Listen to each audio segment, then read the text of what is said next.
Good afternoon, everyone.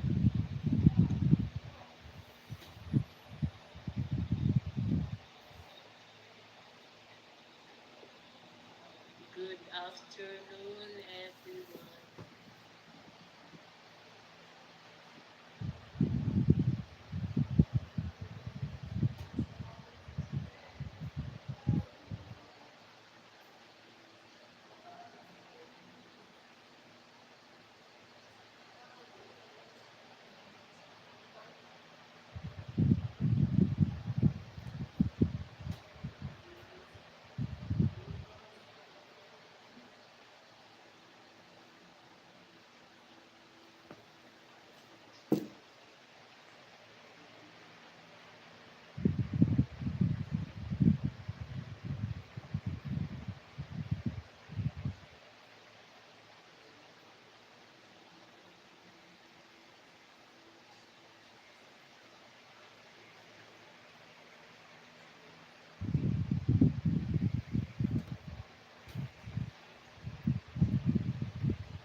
Hello, welcome.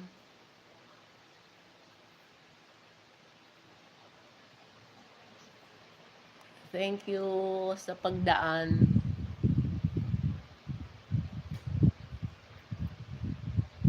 Please, ano po,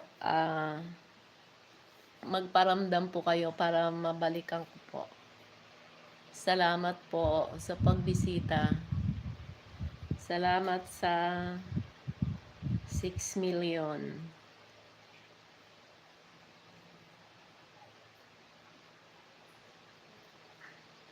Magandang hapon po sa inyong lahat. Please,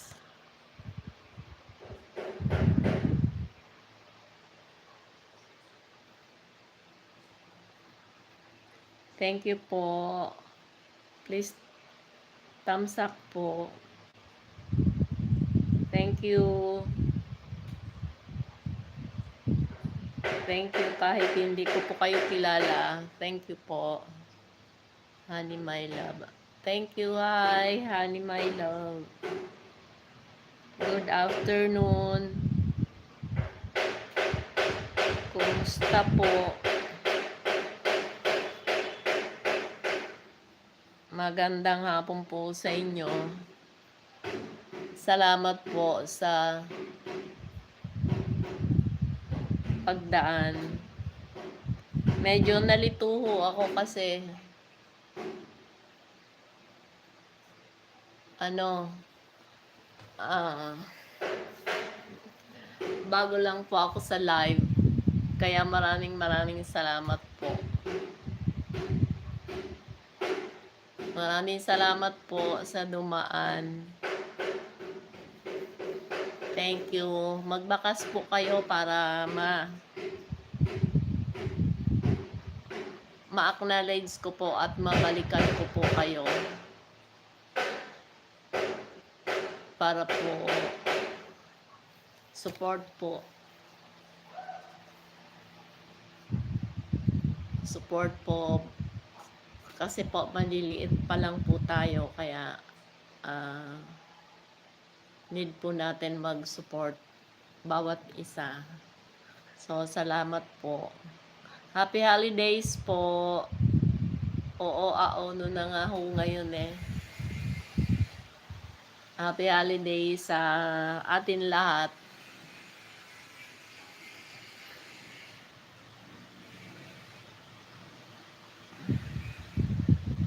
Saan po kayo mag-spend ng holiday season? Kami po, dito lang po ako sa bahay.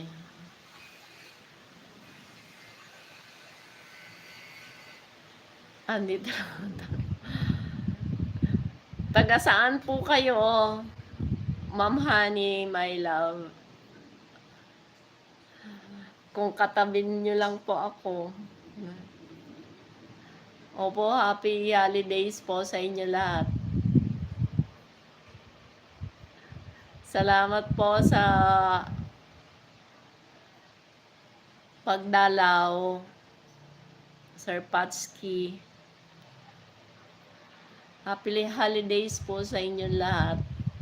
Nakahanda na ho ba ang ating mga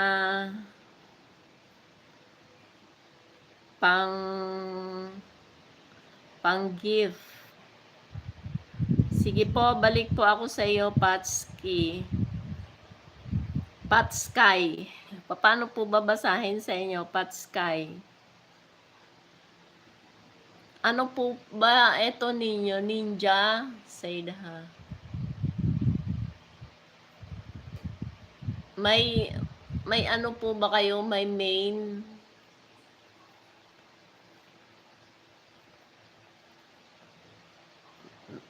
Sir Patsky. Patsky. May main ho ba kayo? Salamat po sa pagdalaw.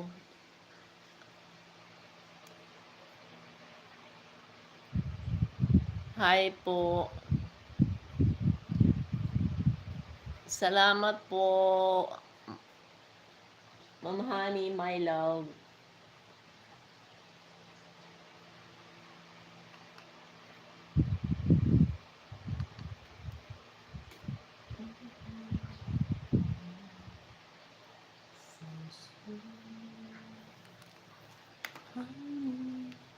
Salamat po sa pagdalaw, Honey, my loves. Taga saan po kayo?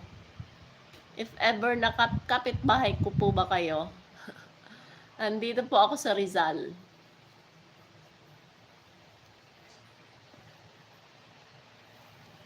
Rizal Province.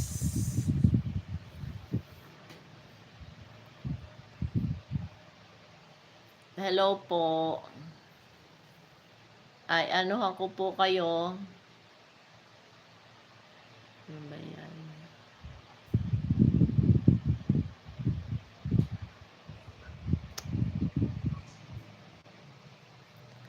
Salamat po, Ma'am Honey.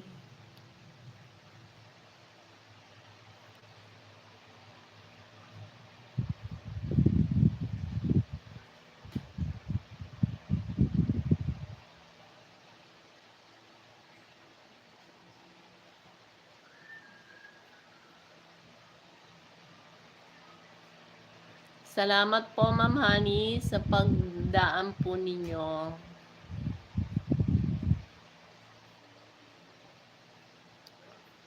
Ano po, I'm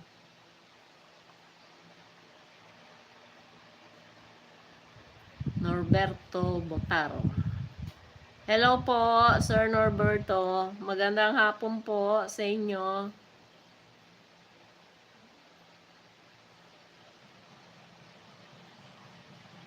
Thank you po sa pagbisita. Salamat po, Norberto Butar. Taga saan po kayo? Ako po ay taga Rizal.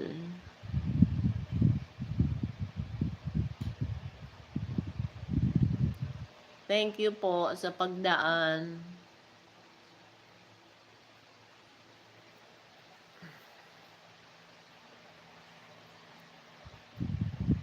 Nakakaantok po pala yung ganitong oras. Gusto ko na matulog. Salamat po sa pagdaan. Thank you po, Sir Norberto.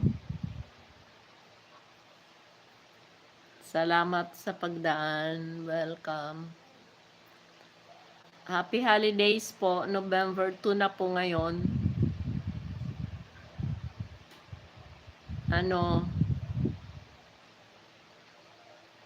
Ano po ba yung mga natin, mga pinaghahandaan? Ano ho ba yung mga pinaghahandaan mo pala yung yung holidays? Paano po natin pinaghahandaan? Sa amin ho kasi parang lang, araw-araw holiday. Kahit hindi ho holiday, nag-holiday kami. Kasi, siyempre, enjoy life. Ganun lang ho. Kaya salamat po sa pagdaan ninyo. Thank you po, Sir Patskay.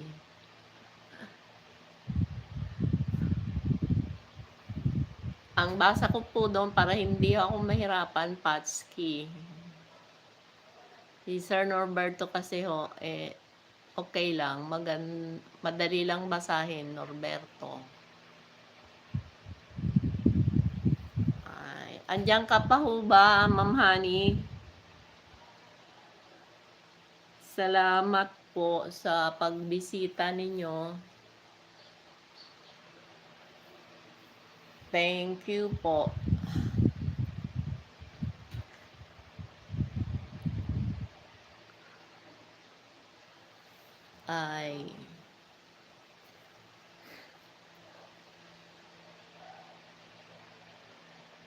Good afternoon po sa inyong lahat. Good afternoon. Sana po hindi kayo inaantok katulad po ng madalas po mangyari na pagka ganitong oras po after lunch, nagnanap po tayo. Kaya po parang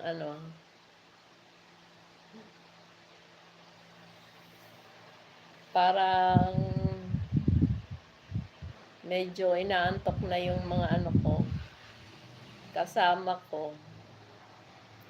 Thank you for coming.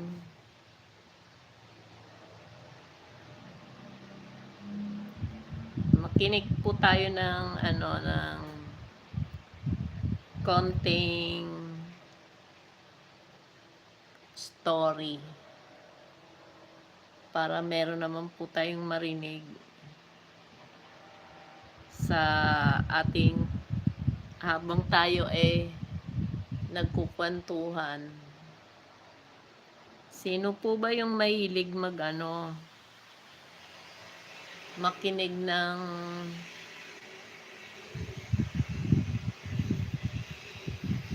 makinig ng story or magbasa or manood ng mga teleserye or kwento, ganun. Salamat po sa pagdaan.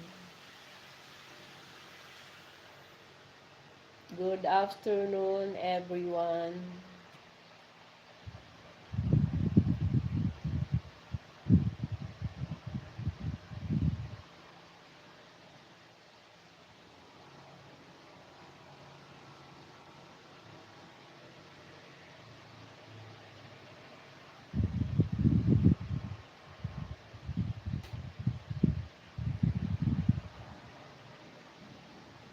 Good afternoon po sa atin lahat.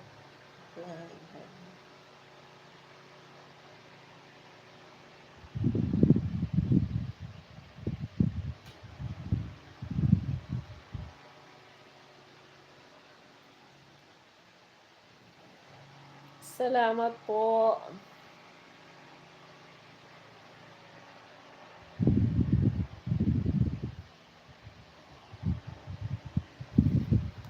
Salamat po sa pagdaan.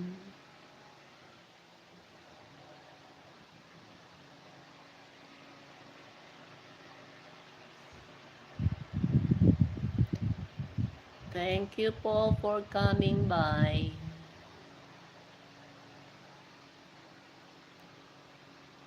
Not our son, not our daughter, not a single grandchild. Just me, standing by his coffin while the cold wind whipped through the chapel courtyard, as if even the weather couldn't bear to stay.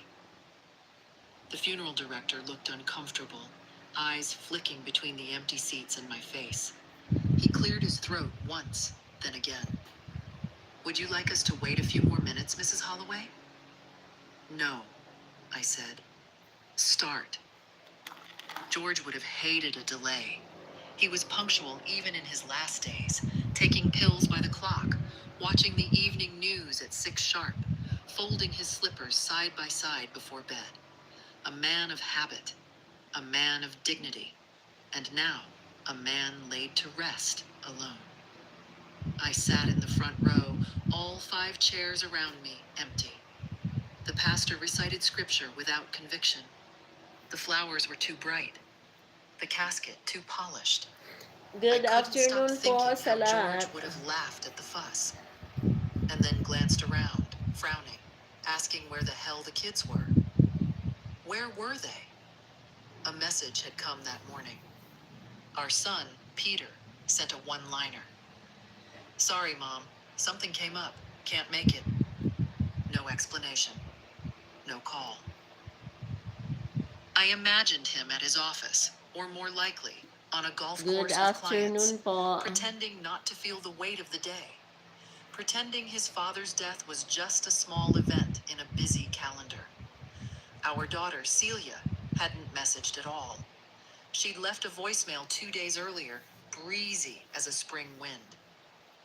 Mom, I really can't cancel my nail appointment, and you know how anxious I get with reschedules. Tell Dad I'll visit him next week. Next week. As if dead men wait. After the service, I walked alone behind the pallbearers. I didn't cry. Not because I wasn't grieving. I had been grieving for months.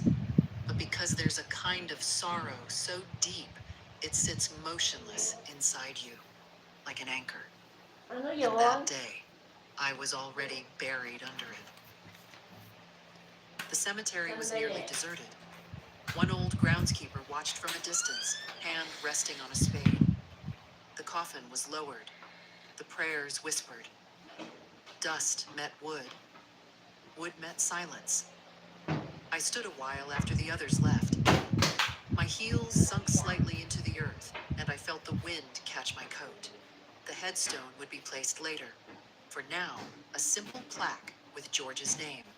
George Holloway, beloved husband, father, forgotten.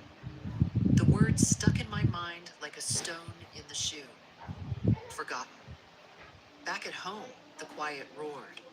His recliner sat untouched, his slippers side by side. The TV remote where he last left it. I stared at it for a long time. Then I walked to the kitchen, opened a bottle of wine, a good one from the cabinet I always saved for guests, and poured a glass. I took out my phone and opened Instagram. I don't often scroll, but something told me to look. Celia's profile was public, of course. She had posted 2 hours ago a picture of her and 3 girlfriends, drinks in hand, mid-laugh.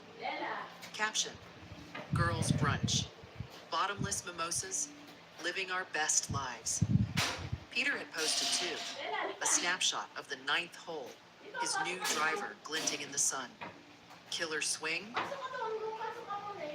perfect weather, deals made. I stared at the screen until it blurred. Then I turned off the phone, took another sip of wine, and stared at the photo on the wall. George and me on our 40th anniversary, standing beside the rose bushes he planted with his own hands. They used to bloom in red. Now they were bare. Tomorrow, I thought, I'll call the lawyer. I'll make changes. Quietly. With the same dignity George lived with. Because if I was the only one to show up for his last goodbye, I would be the only one to carry out his final will. And theirs. That evening, I sat alone in our kitchen, the same room where George used to peel apples with the precision of a surgeon, slicing them into neat little crescents and lining them on a plate. He'd always offer me the best piece, the one with the most sunshine, he called it. Now the fruit bowl sat untouched, a couple of overripe pears sagging under their own skin. The silence wasn't unfamiliar. George had been gone for nearly 2 weeks before the funeral, and those days had already started teaching me the shape of solitude. But tonight, it pressed harder, louder, crueler. I couldn't stop thinking about the empty chairs, about Celia's message, or rather the absence of it. I had raised a daughter who could watch her father be lowered into the ground from the comfort of a brunch table. Had I failed her? Or had she failed something inside herself that could no longer be recovered? Peter's text was still there. No. Tingnan natin ang iyong kapalaran sa 2025. 3 segundo lamang ang kailangan upang piliin ang iyong taon ng kapanganakan upang malaman kaagad kung ikaw ay magiging mayaman o mahirap, masuwerte o malas, matagumpay o hindi matagumpay.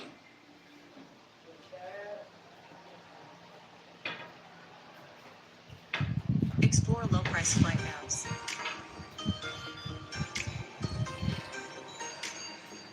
Discover amazing flight deals on the Trip.com app. Plan your next trip.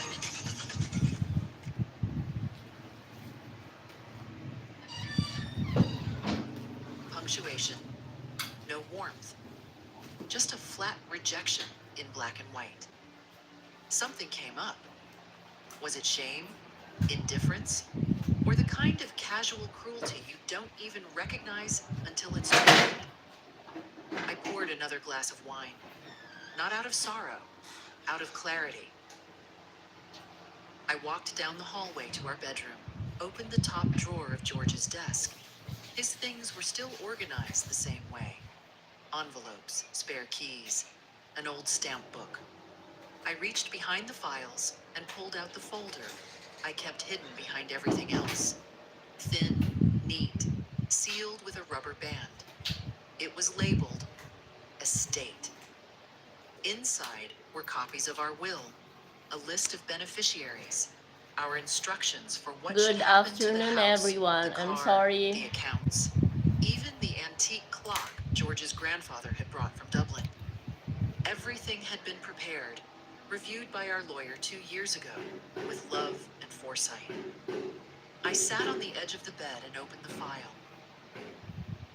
Peter was listed as co-beneficiary of the main investment account, the one that held nearly $300,000, accumulated over a lifetime of work and frugal choices. He and Celia were both included in the house transfer clause.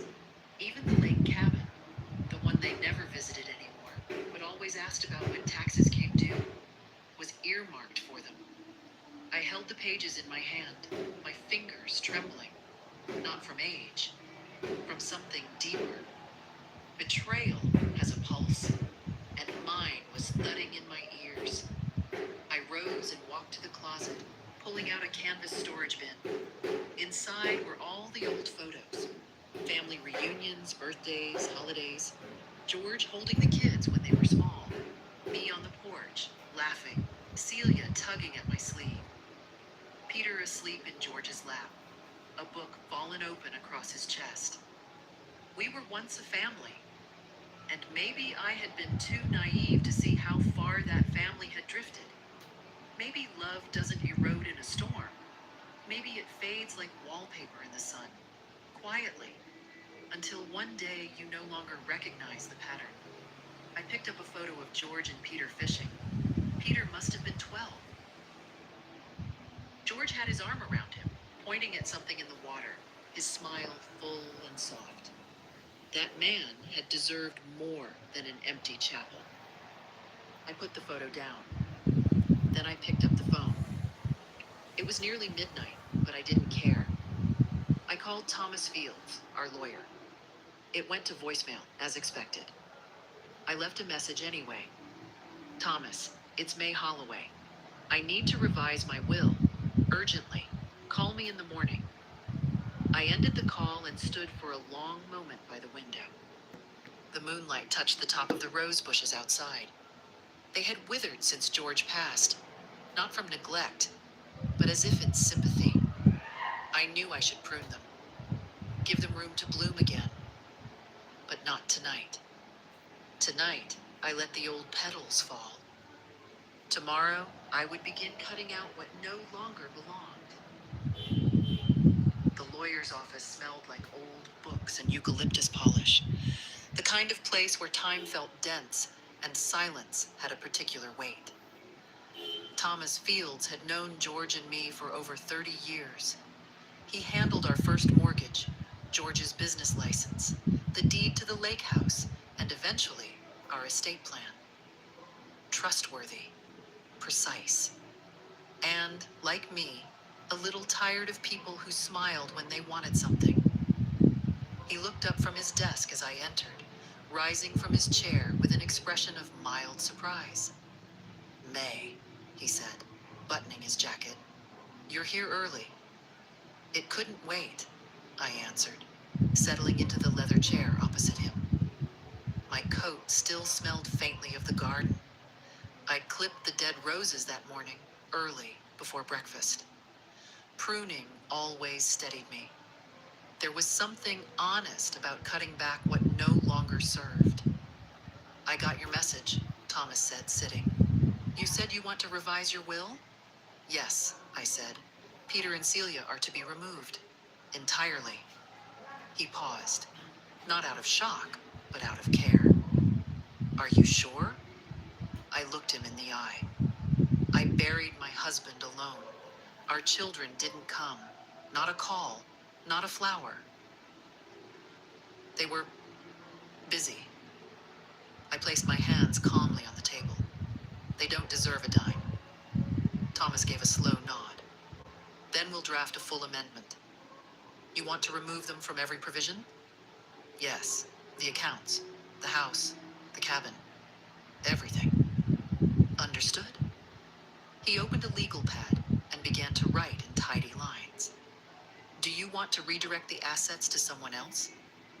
I thought of Ethan, my grandson, Celia's boy, the only one who ever visited without needing something, who mowed my lawn in July not because he was asked, but because he said I shouldn't be sweating out there, who brought me library books and asked my opinion on them, who once said, Grandma, I like talking to you more than to kids my age.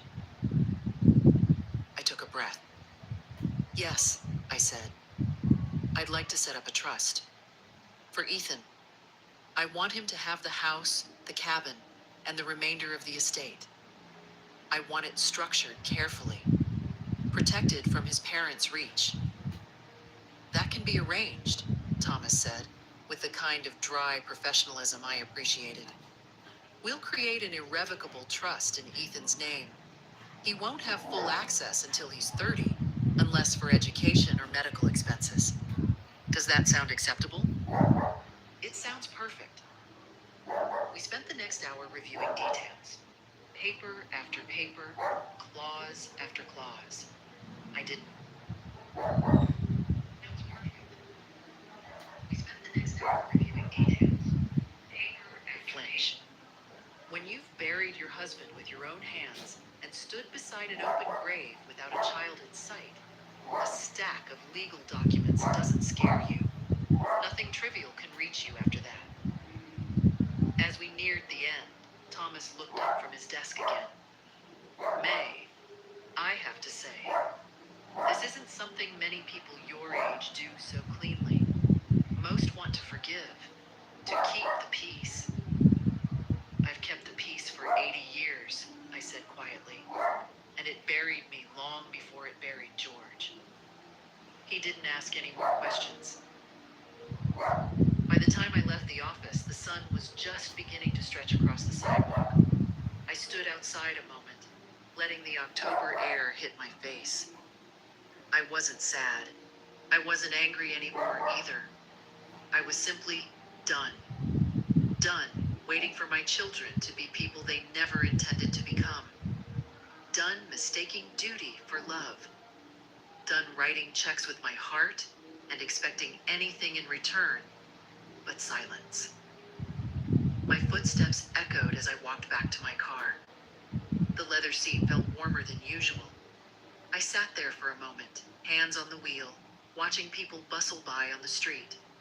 A woman passed with her daughter, holding hands, sharing a laugh. I didn't envy them. I just noted the scene. Like an old song I used to like but no longer played. That night, I slept without the TV on. Without a book. Without George's old sweater folded beside me like it had been since... That night, I slept without the TV on. Without a book. Without George's old sweater folded beside me like it had been since... It's the hospital. The silence was still there. But it didn't hurt. Not anymore. The file cabinet in the hallway had 3 drawers, all labeled in George's steady block print. House, taxes, family. The last one was mine. I opened it slowly, the metal groaning a little, as if reluctant to give up its ghosts. Inside, folders upon folders, receipts, copies of checks, letters from banks, old Christmas cards tucked in between loan agreements. I had kept everything, not out of obsession, but because I believed in clarity. Paper doesn't lie, and that drawer had enough truth to light a forest fire. I sat down at the kitchen table, set the folder labeled Peter, Education and Business to one side, and opened Celia, Home and Lifestyle. The handwriting was mine. Neater years ago, still legible now. I started reading. A $15,000 check dated 2003. Celia's wedding. It's a small ceremony, Mom. We just want a nice venue. That venue had chandeliers and lobster rolls and a string quartet. A $7,800 transfer, 2007. The roof's leaking, Mom. The baby's crib got soaked. I paid it within an hour. $12,000 in 2011. New braces for Ethan. $5,000 in 2013. He wants to go to summer robotics camp. It's a big deal, Mom. A year later, when Celia called crying because her husband had been laid off, I sent another $20,000. No questions asked. You always save us, she whispered on the phone.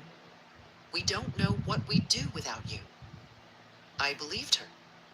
Peter's folder was thicker. $25,000. Seed money for a sure thing startup that fizzled out in under 6 months. George warned me not to send it. I sent it anyway. A used car, a down payment, 3 semesters of grad school. I paid for hospital bills when his second daughter was born, and insurance when the first broke her arm. When Peter fell behind on taxes, I wrote a check and told no one. Looking at it all now, line after line, I wondered when exactly I had turned into their safety net. Or maybe it had always been that way, and I was just too willing to be wrapped around their falls. Not once did they ever refuse my help. but they had refused to come say goodbye to their father. And that was not something paper could fix. I put the files back into the cabinet, except one. I kept the envelope marked Ethan. Inside was a note he had written when he was 11. Sloppy pencil, folded in half. Grandma May, thank you for teaching me to make pancakes. I think you are very wise and funny. One day I will take care of you like you take care of me. I held the paper for a long time. He was 19 now. I didn't know if he remembered writing that letter, or if it still meant anything to him. But I did. I had meant to be fair, to divide things equally. That's what people say, don't they? Be fair. Don't play favorites. But what if fairness wasn't sameness? What if fairness meant giving your legacy to the one person who saw you, not as a bank, but as a human being? George used to say, legacy's not what you leave, it's who you leave it to. I used to think he meant financially. Now I know he didn't. The house felt smaller that day, not because it had changed, but because I had started seeing it without the clutter of memory. For years, I kept every trinket the kids ever gave me. Handmade cards, macaroni picture frames, glittery mugs. But love isn't in objects, it's in actions. And lately, their actions had all said the same thing. You are useful, not valuable. That afternoon, I packed up 3 cardboard boxes with the kids' old gifts. Not to throw away, not yet. Just to make space. Space for something else to grow. That night, I didn't drink wine. I didn't need courage anymore. I made tea. Real tea, the kind George liked. Loose leaves in a proper pot, steeped just right. I carried it to the living room and sat in the quiet, legs tucked under me, the smell of bergamot soft in the air. And for the first time in a long while, I felt the beginning of peace. The call came just after noon, a voice I hadn't heard in months. Soft, almost tentative. Grandma? Ethan. I closed the ledger in front of me. I'd been reviewing the utility bills, preparing to close out some services on the lake cabin. The one Peter never used, but always called an asset. It wasn't an asset anymore. Not to him. Hello, darling, I said, careful to keep my voice steady. Everything all right? A pause. Then, I heard about Grandpa. I'm sorry I didn't call sooner.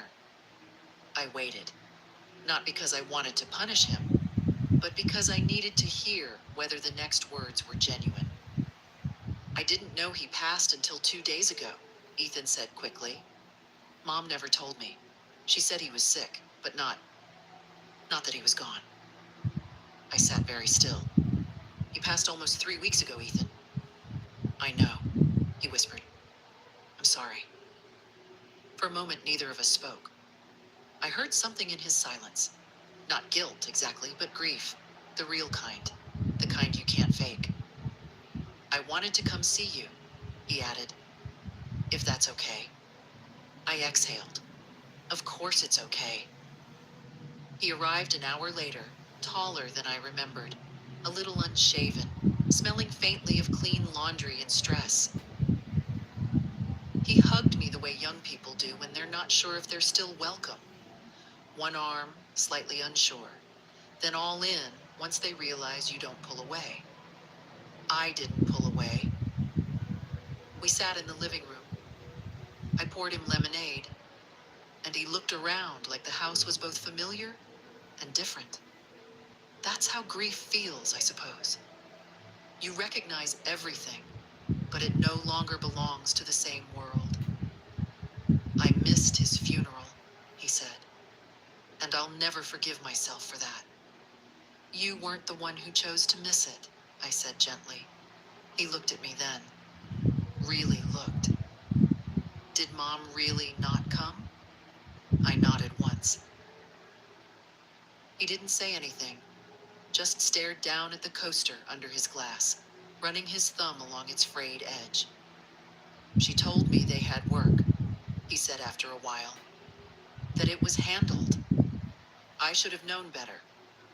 You know now. I want to do something, he said, sitting up straighter. For him. For you. Anything. You're doing it, I said. You're here. He looked unconvinced. I hesitated, then rose and returned with a manila envelope. Inside were the trust papers, unsigned, unfiled, but real. I hadn't brought them to the bank yet. I wanted to see Ethan's face first. I handed the folder to him.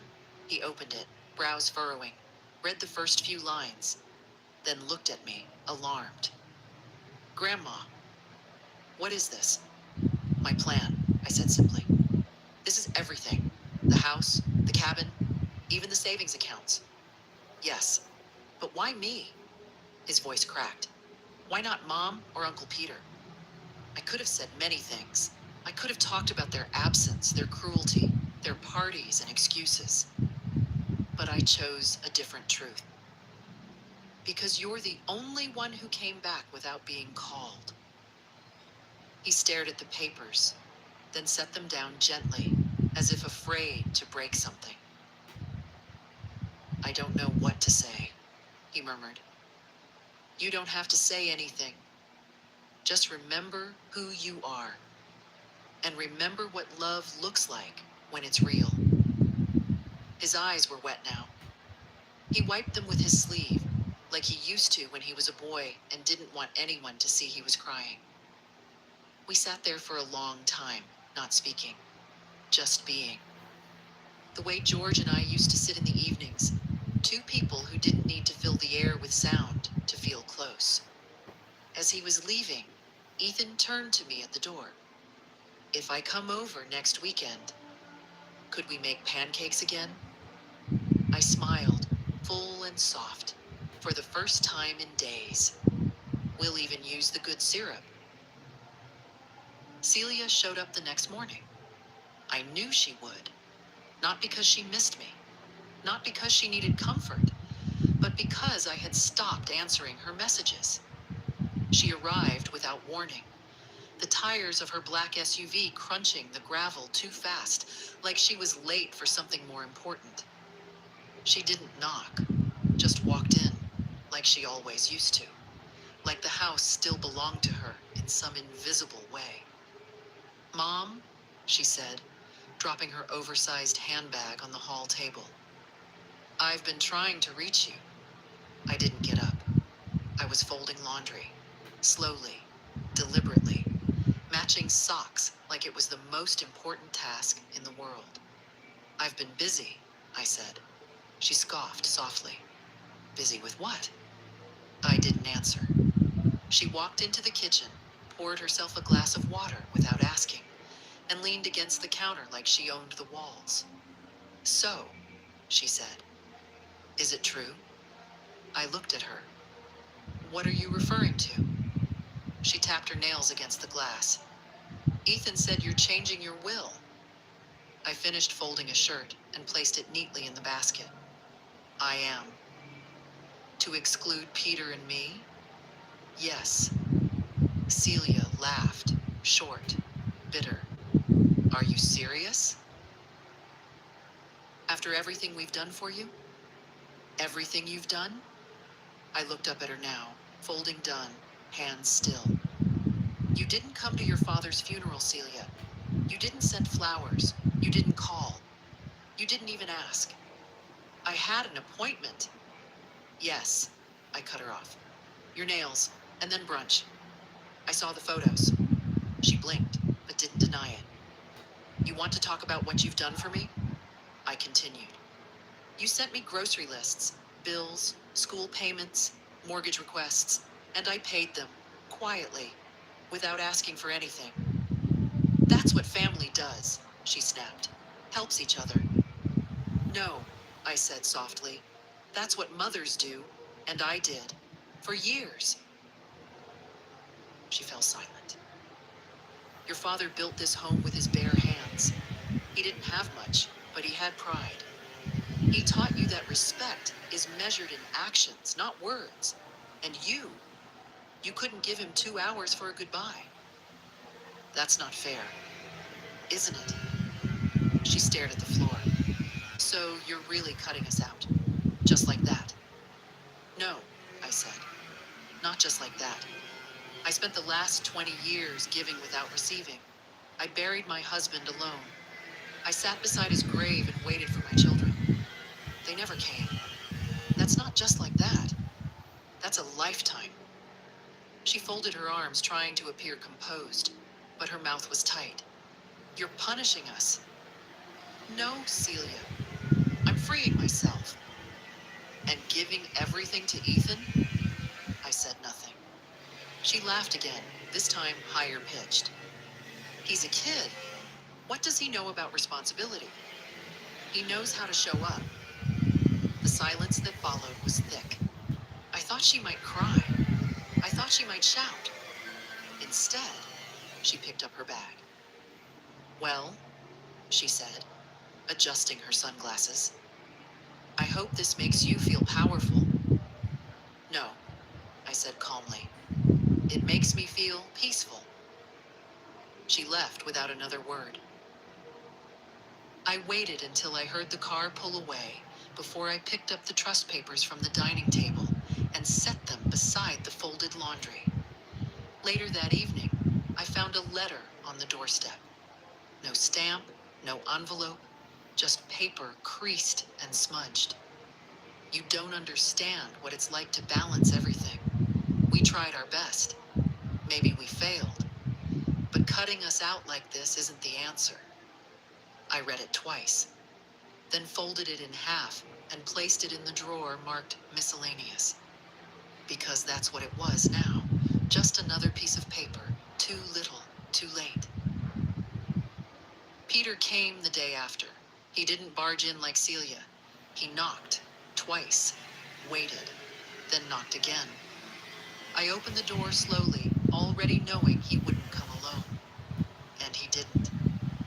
Behind him stood Meredith, his wife, wearing her usual stiff smile and a scarf too expensive for the weather. She nodded at me like I was a stranger she'd agreed to meet as a favor. Mom, Peter said, his voice calm, rehearsed. Can we come in? I stepped aside. He looked around the house like someone walking through a museum of a life they no longer recognized. I led them to the sitting room. They didn't take off their coats. I heard from Celia, he began, and from Ethan. I imagine you did. He cleared his throat. I think there's been some confusion. I said nothing. Meredith crossed her legs delicately, the diamonds on her finger catching the afternoon light. We understand this is a difficult time, May. Emotions run high after a loss. I looked at her. You didn't come to his funeral either. She blinked.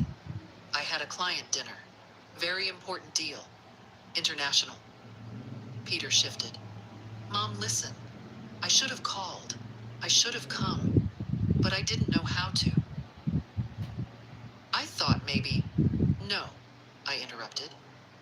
You thought maybe if you ignored it long enough, it would become someone else's grief. He looked away. I waited, I continued. I sat in a room built by your father's hands, alone, while they lowered him into the ground. And not one of you showed up. Peter opened his mouth, but Meredith put a hand on his knee. A signal. Let her speak. We understand you're upset, she said, and it's your right to change your will. But let's be reasonable. Ethan is a child. He's 19. Yes, but he's not experienced. He doesn't know how to handle a trust or manage a property. He could be manipulated. I raised an eyebrow.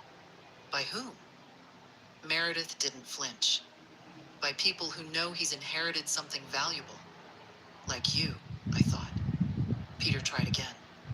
Mom, I know I've disappointed you. I know I haven't been the best son. But you have to admit this is a bit extreme. No, I said softly. What's extreme is abandoning your father. What's extreme is living your life as if the people who raised you are disposable. He swallowed hard. So that's it? You're just cutting us off? You cut yourselves off. I'm just acknowledging the fact. Meredith stood. This could get complicated, May. Legally. I met her gaze. It won't. The paperwork's clean. My lawyer's good. And I've had time to think. Peter looked older than I remembered. Thinner at the temples. Eyes hollow. I thought you forgave people. I do, I said.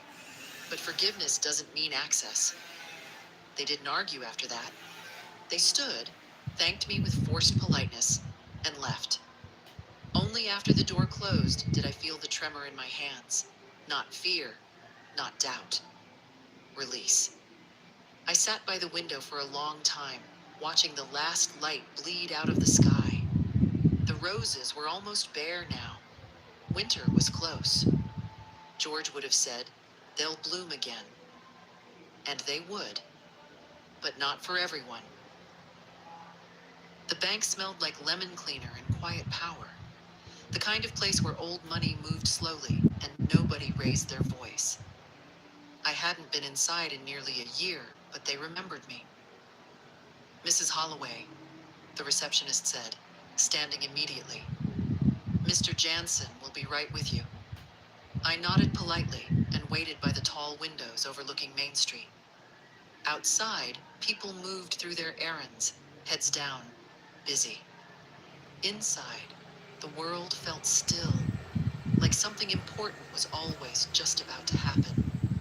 Mr. Jansen, Richard, came out a minute later, as sharp as ever in his tailored suit. He looked like someone who'd never spilled coffee in his life. May, he greeted warmly, shaking my hand. I was surprised by your message. Good, I said. Surprise is good. He smiled, unsure, and led me to his office. Glass walls, a walnut desk, a single framed photo of his dog. George would have liked that. One honest face in a room full of finance. I understand you want to make some changes, he said, opening my account file. I already made them, I replied. I'm here to ensure they're carried through without delay. He looked over the notes, eyebrows lifting as he read. You've revoked all linked transfers, removed Peter and Celia as beneficiaries, set up an irrevocable trust in Ethan's name. That's a significant shift. I'm a significant woman, I said. He chuckled. Yes, you are. I leaned forward slightly. I want safeguards, Richard. Ironclad. No appeals. No family representatives twisting his arm 5 years from now when they realize what they lost. We can structure the trust to prevent that. The disbursements will be controlled, contingent on educational use, housing, or healthcare until he's 30. After that, full access, but still protected. Would you like a co-trustee? No, I said. Ethan can have a financial advisor if he wants one, but the decisions are his. I trust him more than I trust lawyers.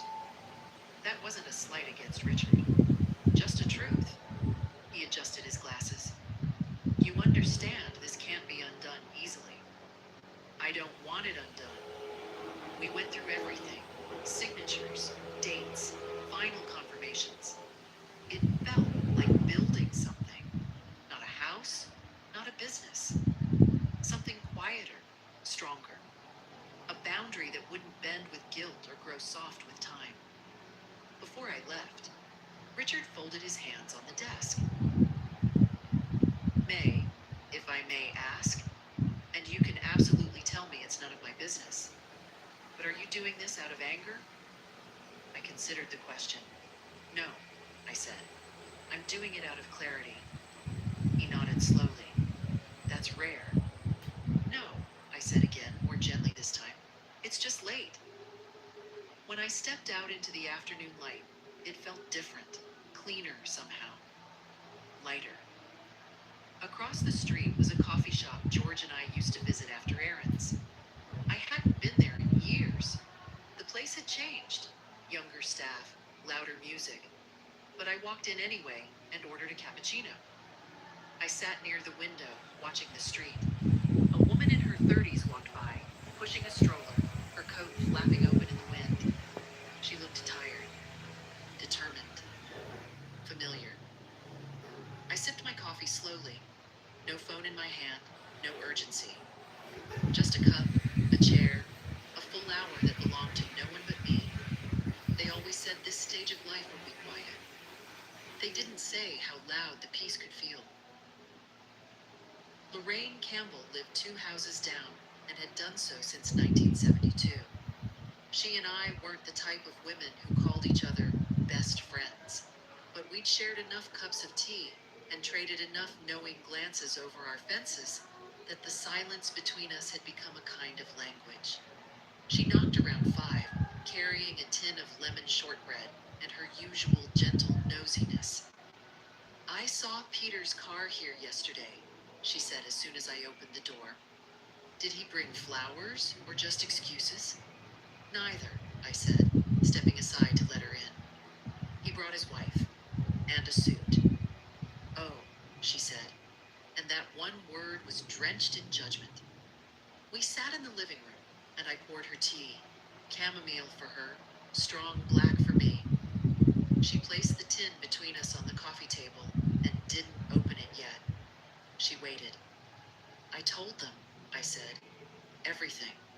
That they're out of the will, that Ethan is the only one who ever came back without being asked." Lorraine let out a long breath. "About damn time." I looked at her. "I'm sorry, May," she said, softening, "but I've watched you chase their approval for years. Babysitting when you had your own doctor's appointments. Writing checks while they took cruises. Smiling when they forgot birthdays. I kept thinking, she'll snap one day. And thank God you finally did."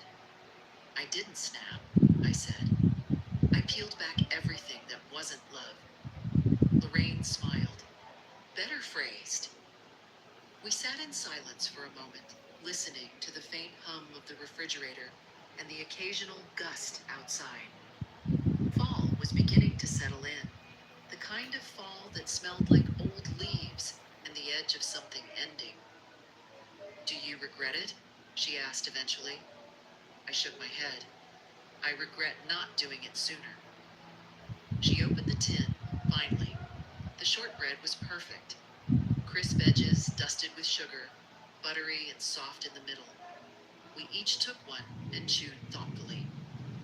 "You know," she said, "my niece tried to get me to sell this house last spring. Said it was too much for me. That I should move to one of those senior villas near the lake." "Everything's done for you, Auntie," she said. "Laundry, meals, even group outings." "And what did you say?"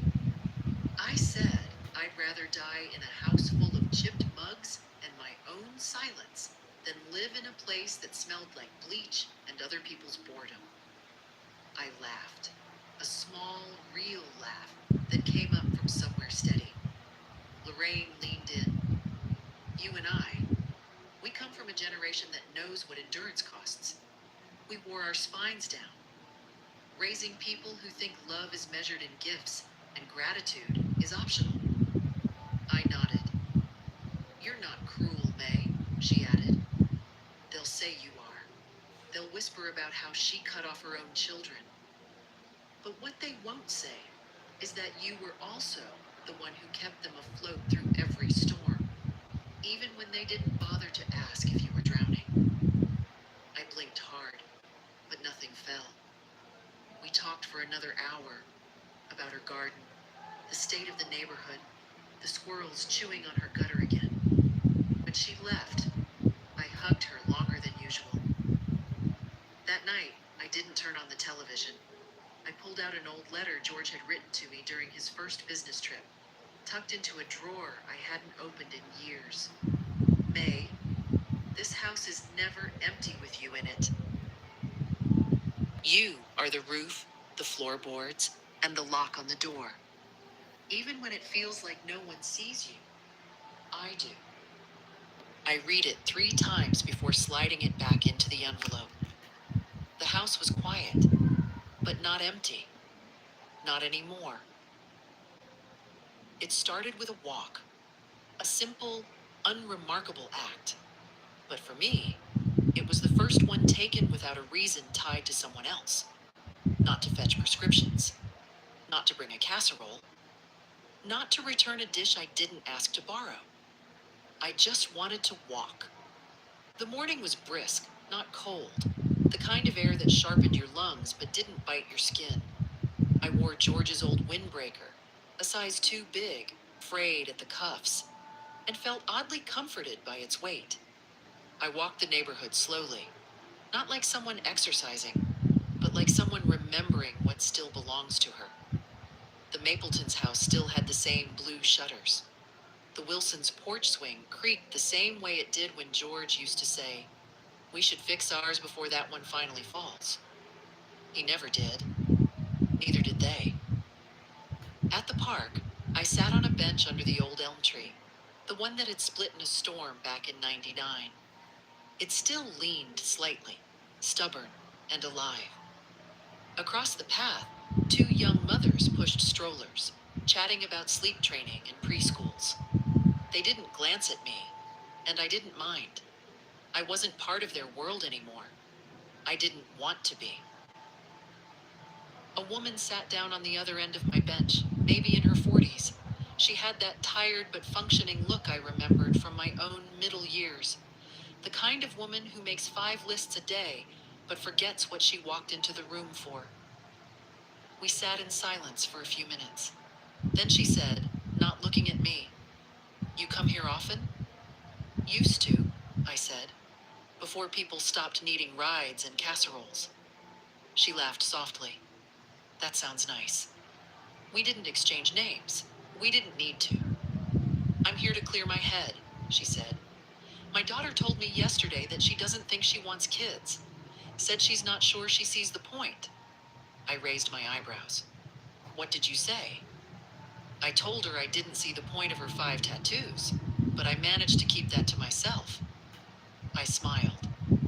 "You didn't keep it to yourself, though, did you?" She laughed again, more freely this time. "No, I didn't." We talked for 15 minutes, about nothing important and everything that mattered. She left first, waving a little. I watched her disappear around the curve of the trail, and I felt something strange in my chest. A small opening, like the cracking of a long frozen door. That night, I made dinner just for myself. Not quick food, not leftovers. A full meal. I set the table, used the good dishes, lit a candle. I played the radio softly in the background. The same station George liked, even if they talked more than they played music now. And I ate in silence. Not lonely, but alone. There's a difference. After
Para sa mga naglalagas na buhok, lalo na sa mga kalalakihan na unti-unti nang numinipis yung bumbulan ng When I married him, I never told my fiancé or his mother that the condo we were living in was mine. And thank goodness I kept that secret. Because immediately after the wedding, his mother and he began their scheming. The call came in at 6:30 in the morning. Olivia opened her eyes and reached for her cell. The number was unfamiliar, but something urged her to answer. Hello? Good morning.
This is the Apex Realty Group.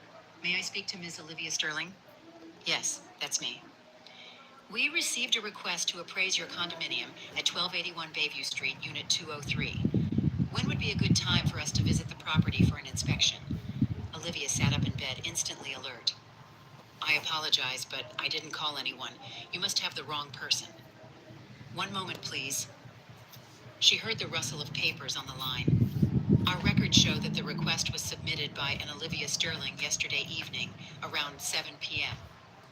I repeat, I didn't order any appraisal, and I have no plans to sell my unit.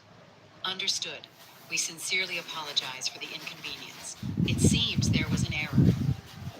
Olivia tossed the phone onto the pillow and looked at her husband, Jabari, sleeping beside her. He was snoring softly, arms flung wide, completely oblivious. It was strange, though. How did the realtors get her information?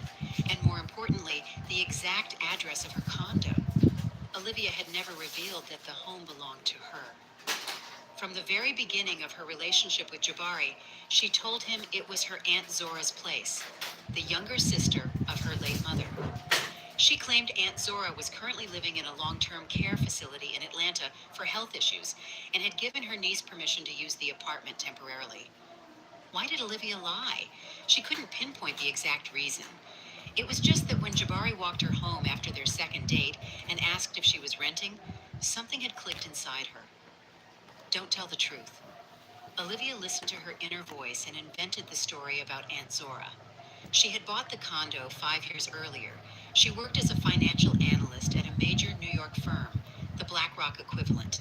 She saved every single dime, took on side hustles, and cut back on everything. She saved for 3 years, then took out a small mortgage, which she paid off in 2 years. Now the 2-bedroom, 2-bathroom unit in a great neighborhood right by the subway stop was entirely hers. It was her fortress, her biggest achievement. But for some reason, she kept it a secret from Jabari.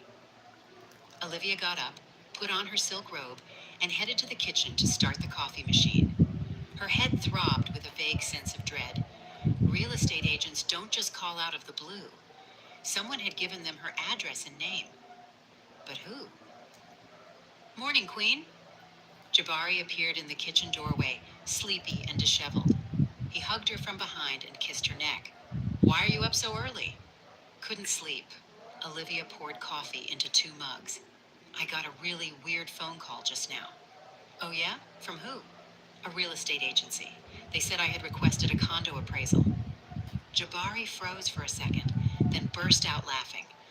Probably just some telemarketers, babe. They're getting sophisticated now. But they knew the exact address.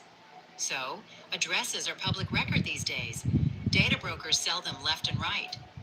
Olivia nodded, but the unease lingered. Jabari seemed genuine, but for a split second when she mentioned the realtors, she saw something flash in his eyes. Tension, apprehension. They drank their coffee. Jabari went into the shower. Olivia grabbed her phone, found the agency's number, and typed it into Google. Yes, the company was real, established for a decade with great reviews. She called them back. Apex Realty Group speaking. Hi, this is Olivia Sterling again. You called me this morning about the appraisal. Yes, I recall. Could you tell me who exactly left the request? Can you check? One moment. More shuffling of papers. The request was left by a man. He identified himself as your husband. He said you were planning on selling your aunt's condo. Olivia felt an icy chill spread through her. Understood. Thank you. She hung up. It was Jabari. He had submitted the request. Why? Without her knowledge. Olivia paced the living room, running the scenario through her head. Maybe he wanted to surprise her, find out the value so they could offer to buy the condo from Aunt Zora. But if that were the case, why wouldn't he just tell her? Jabari came out of the bathroom, dressed and energized. I'm heading to work. I'll be back late tonight. We have a big project presentation. Okay. Olivia kissed him. Good luck. As the front door closed, she sank onto the sofa, intuition blaring. Something was very wrong. She had to investigate. Olivia had met Jabari 8 months ago at her bank's annual gala. He was a friend of her colleague, Imani. Tall, athletic, with a charming smile and intelligent gray eyes. He was a senior engineer at a major construction firm. They hit it off at the bar. Jabari was a fascinating conversationalist with a great sense of humor, offering no crude jokes or vulgar comments. Olivia liked him, and they exchanged numbers. Their first date was at a cozy soul food spot in Harlem. Jabari was attentive, asked questions, listened to her answers, and shared details about himself. He was 38, unmarried, and lived with his mother in her co-op. His mother, a former prosecutor, was now retired. His father had passed away when Jabari was 20. How long have you been in New York? Jabari asked. My whole life, Olivia replied. Born and raised here. My parents died in a car accident when I was 22. I'm an only child. I'm so sorry. Jabari took her hand. That must have been rough, being on your own. I got used to it. I have an aunt, my mother's sister, but she's been ill and is at a recovery facility. We rarely see each other. And where are you living now? In my aunt's condo. She let me use it while she's away. Jabari nodded. Convenient. Does your aunt plan on coming back anytime soon? I'm not sure. It depends on her health. Olivia didn't think much of the question at the time, just normal curiosity. They dated for 4 months. Jabari courted her beautifully. Flowers, thoughtful gifts, romantic dinners. Olivia was smitten. At 33, she had finally met a man she wanted to build a life with. She met his mother, Niala, 2 months later. Jabari had put off the introduction. My mother is a difficult person, he explained. She gets possessive. I need to prepare her. The meeting took place at Niala's apartment. Niala Amara, around 65, was a slender woman with a piercing gaze and a cold expression. She was modestly but impeccably dressed and kept her distance. So, this is the young lady you've been telling me so much about, she said, scrutinizing Olivia. Sit down, dear. Let's have some tea. All evening, Niala questioned Olivia about her life, job, and family, showing particular interest in her relatives. You said your aunt is your only remaining relative? Niala confirmed. Yes, that's right. No one else. And where is she living? At a rehabilitation center. She has heart issues. Poor woman. And does she own property?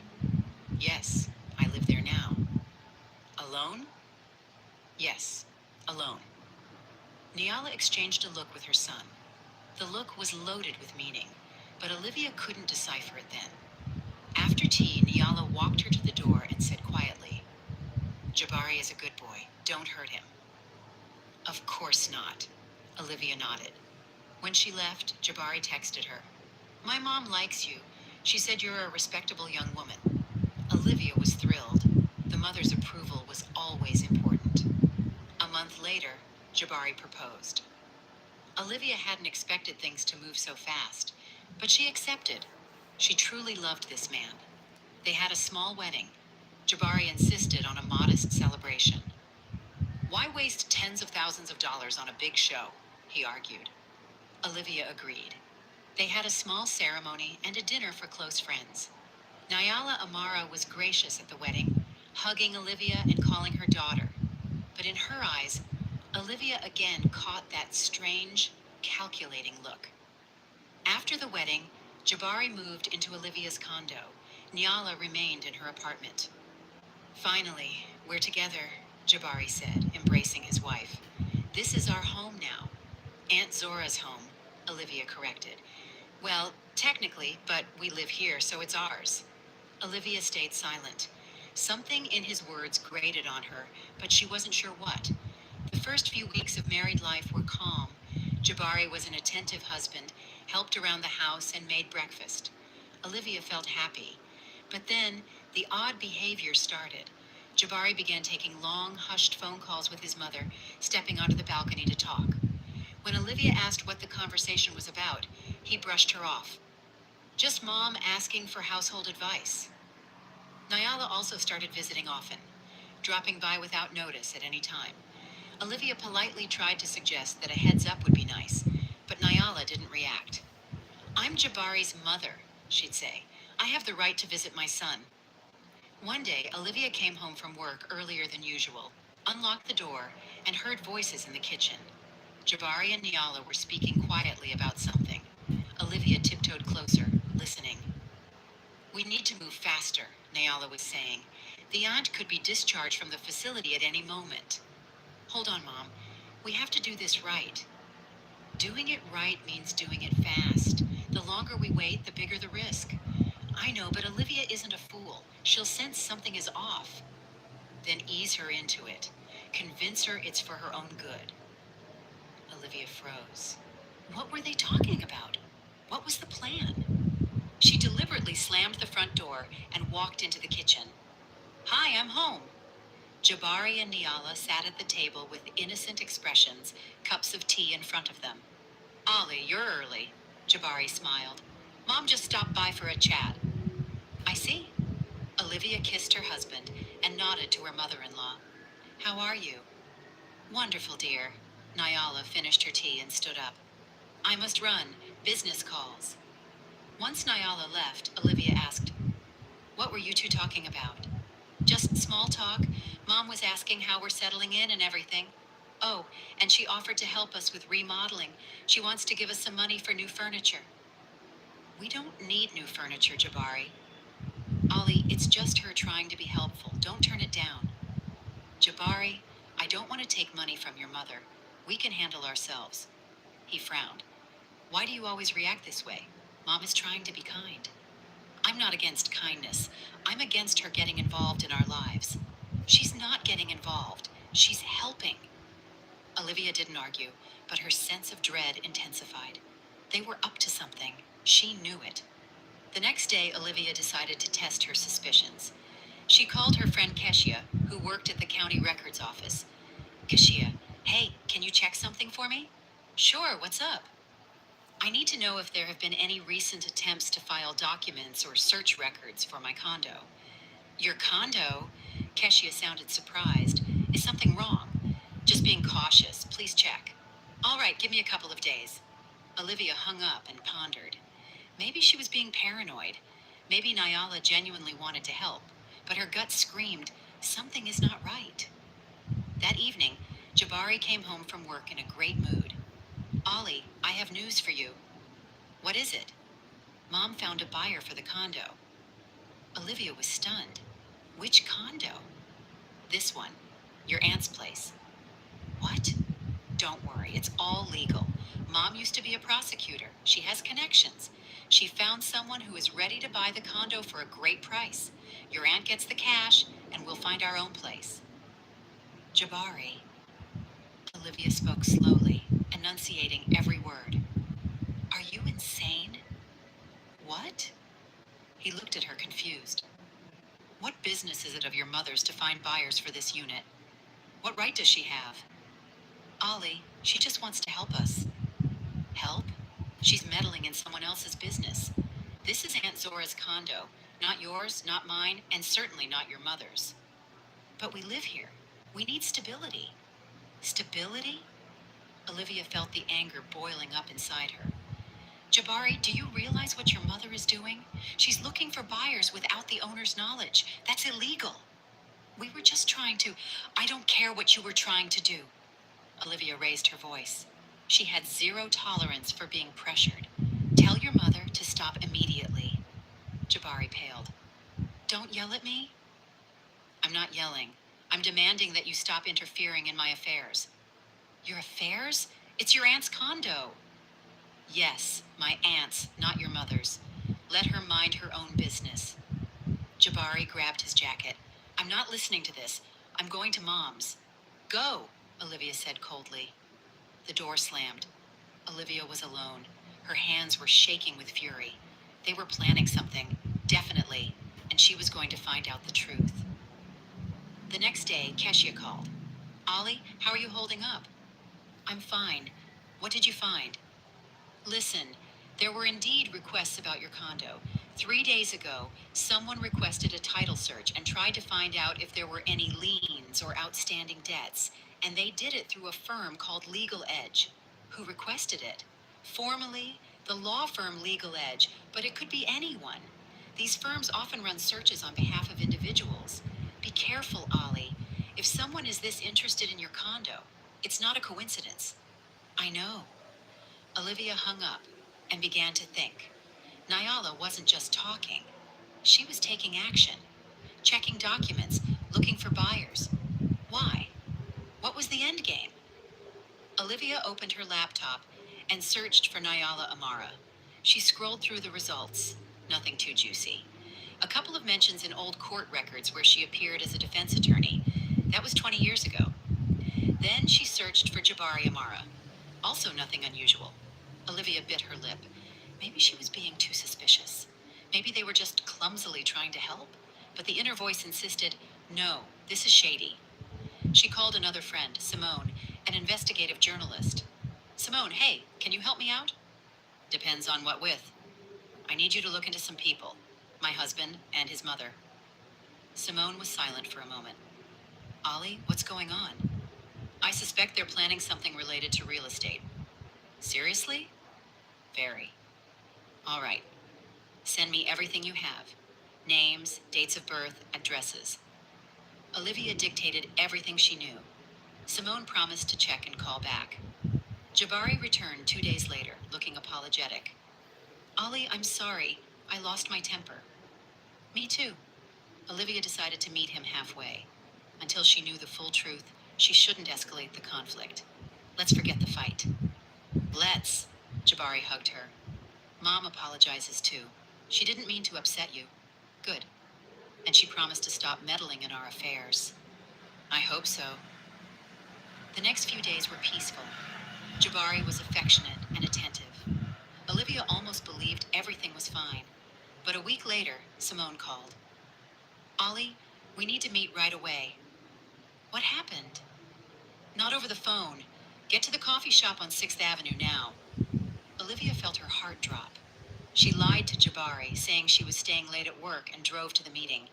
Simone was waiting at a corner table, her face serious. Sit down, she said. You're not going to like what I'm about to tell you. Just say it. Your mother-in-law, Nyala Amara, did work as a prosecutor, but her license was revoked 15 years ago. For what? Fraud. She handled real estate transactions by forging owners' signatures. She got caught, received a suspended sentence, and was barred from legal practice. Olivia felt cold all over. Oh my God. That's not all. Your husband, Jabari Amara, is also involved in several shady dealings. He's been married twice before. The first time, 10 years ago, his wife owned a condo she inherited. 6 months after the wedding, the condo was sold and the money vanished. The woman filed for divorce and tried to sue for the funds, but she couldn't prove anything. And the second time, 7 years ago, the story was almost identical. The wife owned a home in a suburb of Philadelphia. Jabari convinced her to sell, supposedly to buy something better. The house was sold, the money disappeared again. Divorce, court battles, but no conviction for fraud. Olivia covered her face with her hands. So it's a scheme. Jabari marries women with property, convinces them to sell, takes the money, and disappears. And his mother coordinates it all. Ollie, Simone took her hand. You're in danger. They are hunting for the condo, but it's not mine, Olivia said mechanically. It's my aunt's. They don't think so. To them, you're an easy target. A single black woman living in a relative's house, who they think is sick and vulnerable. Classic prey. Olivia stayed silent, processing the information. The whole romance, the attention, the tenderness, it was all an act. Jabari had been playing a role since day one.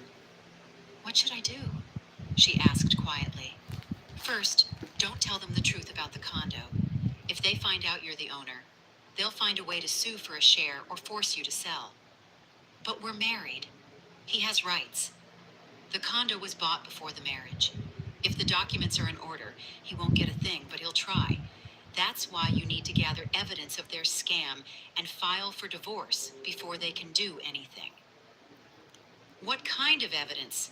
Recordings of conversations, texts, witness statements, anything that proves their intent. Olivia nodded. A plan began to form in her head. In the following days, Olivia played the role of the unsuspecting wife. She was sweet, affectionate, and smiled a lot, but secretly she was collecting information. She installed a call recording app on Jabari's phone, using the excuse of setting up a useful work tool. Jabari didn't notice the trick. She also set up a small hidden camera in the living room, disguised as a digital clock, and waited. Nyala visited more often, bringing up the condo in every conversation. Ollie, sweetie, how's your aunt doing? She'd ask. Is she getting better? No change yet, Olivia would reply. Poor woman. How old is she? 72? Oh, at that age, it's hard to recover. God forbid, but what if something happens? Does your aunt have a will? I don't know. We haven't discussed it. Well, you should. You're the only relative. The condo should pass to you. Nyala, I feel uncomfortable thinking about this. My aunt is alive, and I hope she'll recover. Of course. Of course. I just want to make sure you're not left without a roof over your head. You never know. Olivia silently nodded, but inside, she was seething. Nyala was testing the waters, trying to find out if there was a will and what Olivia's rights to the property were. One evening, when Jabari was out, Nyala arrived with a folder of documents. Ollie, I spoke with a lawyer friend of mine, she began. He said it would be better to have a power of attorney from your aunt, just in case. In case of what? In case she gets worse or decides to sell the condo. You could act on her behalf. Why would she sell? You never know. She might need money for treatment, or she might want to move somewhere else. Nyala, I will not sign any power of attorney without my aunt's knowledge. But it's for your own benefit. I can manage without a power of attorney. Nyala pursed her lips, but didn't push it further. She left disgruntled. That evening, Olivia checked the camera recording.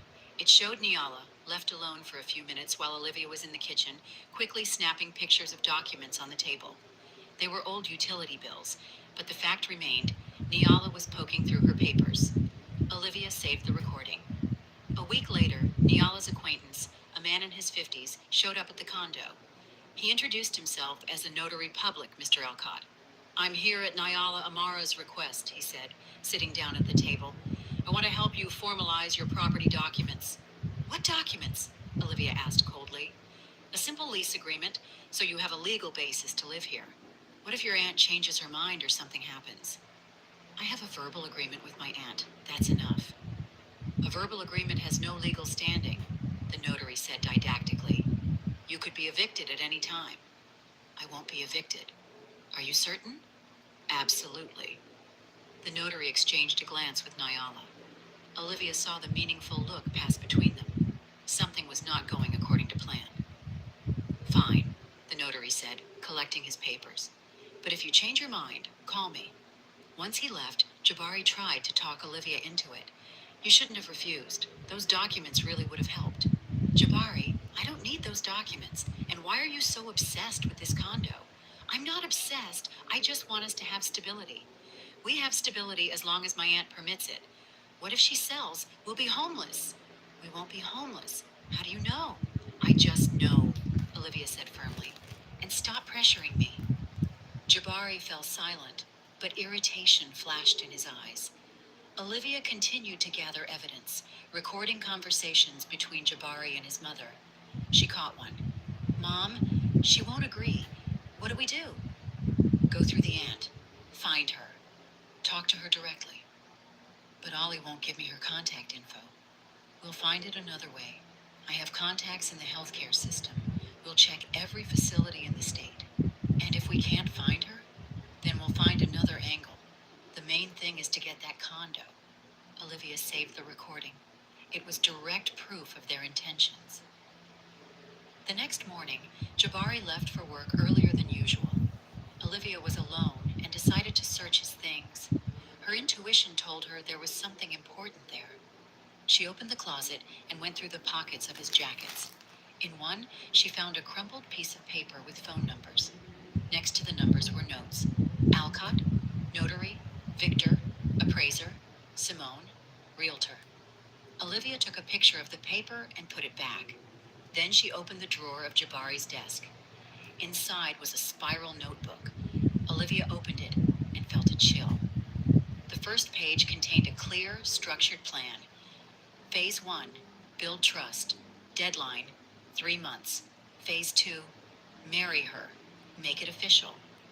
Phase 3, convince her to sell Aunt's condo.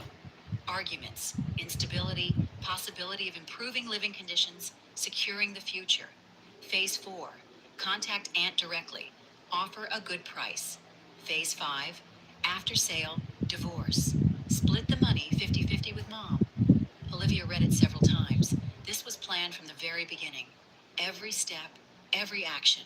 She was just a target. Her hands shook with rage. Olivia photographed every page of the notebook and put it back. Now she had undeniable proof. She went out onto the balcony and lit a cigarette. She had quit 3 years ago, but she couldn't handle the stress. She needed to calm her nerves. Her phone vibrated. A text from Kesha. Ollie, urgent. Another inquiry on your condo. This time, they tried to find out who the official owner is. The request came from a private investigator. Olivia called Keshia. They hired a PI? Looks like it. The request came in the day before yesterday. The PI introduced himself and said he was tracking down relatives for an inheritance case. And what did they tell him? Standard info. The owner is Olivia Sterling. The condo was purchased 5 years ago. Nothing else is disclosed without a formal warrant. So he knows my name? Yes, but he doesn't know you're the same Olivia living in the unit. For now, he thinks he's looking for the owner for a client. Got it. Thanks, Kesha. Olivia put out the cigarette. They were digging deeper. They hired a detective to find Aunt Zora. Soon, they would learn the truth. She had to act fast. Olivia called the attorney Simone had recommended. They met the next day. The lawyer, a seasoned man in his 60s, listened to Olivia, examining all the evidence, the bill of sale, the conversation recordings, the notebook with the plan, the title search requests. You have an excellent case, he said. The condo was purchased before the marriage, registered solely in your name. Your husband has no rights to it. Moreover, you have proof that he married you for fraudulent purposes. What do I do? File for divorce immediately. And don't tell them the truth about the condo until the last possible moment. Let them continue to think it belongs to your aunt. But what if they find the aunt? They won't because she doesn't exist. Olivia nodded. That's right. Then you're all set. File the papers. I'll represent you. The next day, Olivia filed for divorce. Jabari was served with the papers at his office. He stormed home in a fury. What is the meaning of this? He yelled, waving the document. It means I filed for divorce, Olivia replied calmly. Why? Because I know everything about your previous marriages, about the homes you stole from your wives, and about the scheme you and your mother are running. Jabari turned pale. Who told you? It doesn't matter. What matters is that I know the truth. Ollie, listen, don't do this. I understand everything. You married me for the condo. You wanted to get your hands on it, sell it, and disappear, just like you did with your other wives. It's over. That's not true. Lying is pointless. I have recordings of your conversations with your mother. It's all documented. Jabari fell silent, then asked quietly, and what do you want? I want you to move out today. This is your aunt's condo. I have a right to live here. No, you don't. Pack your bags and leave. I won't leave just like that. I'll take this to court. I'll demand half the assets. Go ahead, Olivia smirked. My attorney is waiting. Jabari grabbed his jacket and stormed out. Olivia was left alone.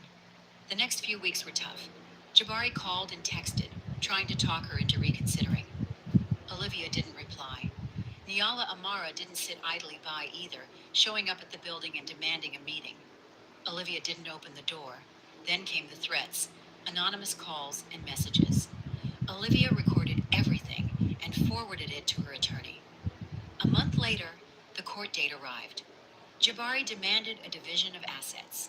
Olivia presented all the evidence, the original bill of sale, the recorded conversations, testimony from his former wives. Then came the moment of truth. Your Honor, Olivia's attorney stood up. The property belongs exclusively to my client, purchased 5 years before the marriage. Mr. Amara has no legal claim to it. Jabari and Niala exchanged startled looks. But the condo belongs to the aunt, Jabari cried out. There is no aunt, the attorney said calmly. My client invented the relative to test the petitioner's intentions, and her fears were justified. Silence fell over the courtroom. Jabari slowly turned to Olivia. You lied? Yes, Olivia said firmly. The condo was always mine. Niala jumped to her feet. You tricked my son. I protected my property from fraudsters, Olivia replied calmly. The judge delivered the ruling. The marriage was dissolved. The condo remained with Olivia. Jabari sat motionless. Niala hissed something into his ear, but he didn't react. Olivia stood up and left the courtroom. Her attorney caught up with her in the hallway. Congratulations. A complete victory. Thank you. They will try to appeal. Be ready. I'm ready for anything. Olivia stepped out onto the street. The day was bright and sunny. She took a deep breath. They will try to appeal. Be ready. Freedom. Her phone vibrated. A text from Jabari. We're not done talking. Olivia blocked the number. No more conversations. A week later, Simone sent her a link to an article. Real estate scammers sentenced. How one woman stopped a criminal ring. Olivia read it. The article told her story but omitted the names. The journalist had interviewed Jabari's ex-wives. They all thanked Olivia for having the courage to fight. If it weren't for her, we would never have found justice, said Svetlana in the interview. Olivia closed the article. She didn't want fame. She just defended herself. That evening, her mother called. Olivia hadn't spoken to her in a long time. Their relationship had been strained since her mother remarried. Ollie, I read about your divorce. Are you all right? Yes, Mom, everything's fine. I'm sorry I wasn't there for you. I've been a bad mother. You're a normal mother. Everyone has their own life. They talked for half an hour, truly talking for the first time in ages. Olivia felt their relationship mending. A month passed. Nyala Amara made one last attempt. She came to Olivia's building early in the morning. Olivia was leaving for work and saw her mother-in-law by the entrance. We need to talk, Nyala said. We have nothing to talk about. You ruined my son's life. No, you two tried to ruin mine. He loved you. He loved my condo, or rather, the condo of the non-existent aunt. Nyala stepped closer. We will find ways to reclaim what is rightfully ours. By what right? Olivia stood her ground. You are criminals, and soon everyone will know it. You won't prove anything. I already have. I have recordings of your conversations, the plan written in Jabari's hand, and the testimony of 3 women you defrauded. Do you want to continue this conversation at the police station? Nyala turned pale. You will regret this. No, you will regret this. Nyala turned and walked away. Olivia watched her go. That evening, a detective called. Miss Sterling, we have new evidence against the Amaras. 2 more women have come forward, both victims of their scheme. What now? We are filing felony charges, grand larceny and fraud. They are looking at serious prison time. Good. You'll need to give testimony. I'm ready. The trial for Jabari and Nyala Amara took place 3 months later. Olivia attended as a witness. The courtroom was packed. Journalists, ex-wives, and curious onlookers. The prosecutor read the indictment, listing all the episodes and the total amount of damages, over $20 million. The defense attorneys tried to justify their client's actions, but the evidence was irrefutable. The judge delivered the sentence. Nyala Amara, 8 years in federal prison. Jabari Amara, 6 years in federal prison. The guards led the convicted away. Jabari looked back at Olivia. There was anger in his eyes, but also something else. Pity, or just frustration that the plan hadn't worked. Olivia left the courtroom. Svetlana, Anna, and the other victim, Kendra, were waiting for her outside. Thank you, Svetlana said. If it weren't for you, we would still be living with this injustice. You're welcome. I just defended myself. What the...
They stood, talked for a moment, and then parted ways.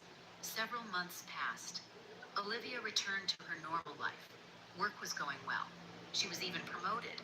Now she was a senior analyst with her own team. Her boss valued her professionalism and resilience. Olivia, you went through a real ordeal, he said during a meeting. And you didn't break. That speaks volumes. Her colleagues knew her story and treated her with respect. No one asked unnecessary questions. In the evenings, Olivia went to the gym, the same one where she met Jabari. But now, it didn't trigger any negative emotions. She had let go of the past. One day, a man in his 40s, tall and athletic with a pleasant smile, approached her. "Excuse me, could you tell me how this machine works?" Olivia smiled. "Of course." They started talking. His name was Khalil. He was an architect who had recently moved to New York from Chicago. "Maybe we could grab a coffee after our workout?" he suggested. Olivia hesitated. Part of her wanted to say yes, but another part was afraid. Afraid to trust a man again. "Thank you, but no," she replied. "I understand." Khalil nodded. "If you change your mind, here's my card." Olivia took the card and put it in her pocket. At home, she stared at it for a long time. Maybe it's worth a shot? Not all men are fraudsters. But she wasn't ready yet. She needed time. 6 months after the trial, Olivia received a call from an unfamiliar number. "Hello, Olivia Sterling. This is Igor, the private investigator. Do you remember me? I came to you a year ago." "I remember. What do you want?" "I want to apologize. I didn't know I was working for criminals. I thought I was conducting a legitimate search. When I found out the truth, I was shocked. I want to make amends. If you ever need any help, contact me. No charge." "Thank you, but I hope I won't need it. Still, keep my number." Olivia saved the contact just in case. That winter, Olivia decided to renovate the condo. She had put it off for years, but now it was time to refresh the interior. She hired a crew and chose a design. She wanted a bright, spacious place, free of dark corners and heavy curtains. Shine. Shopping online. "Do you want something symbolic?" the designer asked. "Some element that will remind you of this important period in your life?" Olivia thought about it. "Yes, I want a large mirror in the entryway, so every morning I can look at myself and remember I am strong." Excellent idea. The renovation took 2 months. When the builders finished, Olivia walked through the condo and barely recognized it. Everything had changed. It was brighter, more open, and cozier. A new life in a renewed space. In the spring, Olivia made up her mind. She pulled out Khalil's card and called him. "Hi. Oh, hi. I'd given up hope of hearing from you. Sorry for the long silence. Things were complicated." "I understand. Is everything okay now?" "Yes. Do you still want to meet for that coffee?" "I'd love to." They met at a local coffee shop. The conversation was easy and natural. Khalil was an interesting man. He talked about his projects, travels, and plans. "What do you do?" he asked. "I'm a financial analyst." "That's cool. A tough profession." "It can be, but it's interesting." They talked for 3 hours. Olivia felt comfortable, relaxed, and free of suspicion. "Can I see you again?" Khalil asked as they said goodbye. "Yes, you can." They started dating slowly, cautiously. Olivia took her time, checking every word and gesture. But Khalil was genuine. He spoke openly about his past, hid nothing, and never pressured her. After a month, Olivia realized he was different, not like Jabari. A year passed. Olivia and Khalil were still dating, but she wasn't ready for a serious commitment. He didn't push. "I know what you've been through," he said. "I won't rush you." Olivia appreciated that. One day he asked, "So where do you live?" "I have my own condo." "That's great. Did you buy it yourself?" "Yes, 5 years ago." "Good for you." That was it. No further probing, no intense interest in the property. Just genuine happiness for her. Olivia smiled.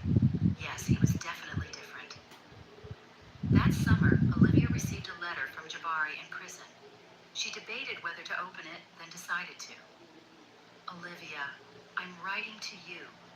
Though I know I have no right, I want to say I'm sorry. I was weak, greedy, and stupid. My mother always taught me that money was all that mattered, and love was an illusion.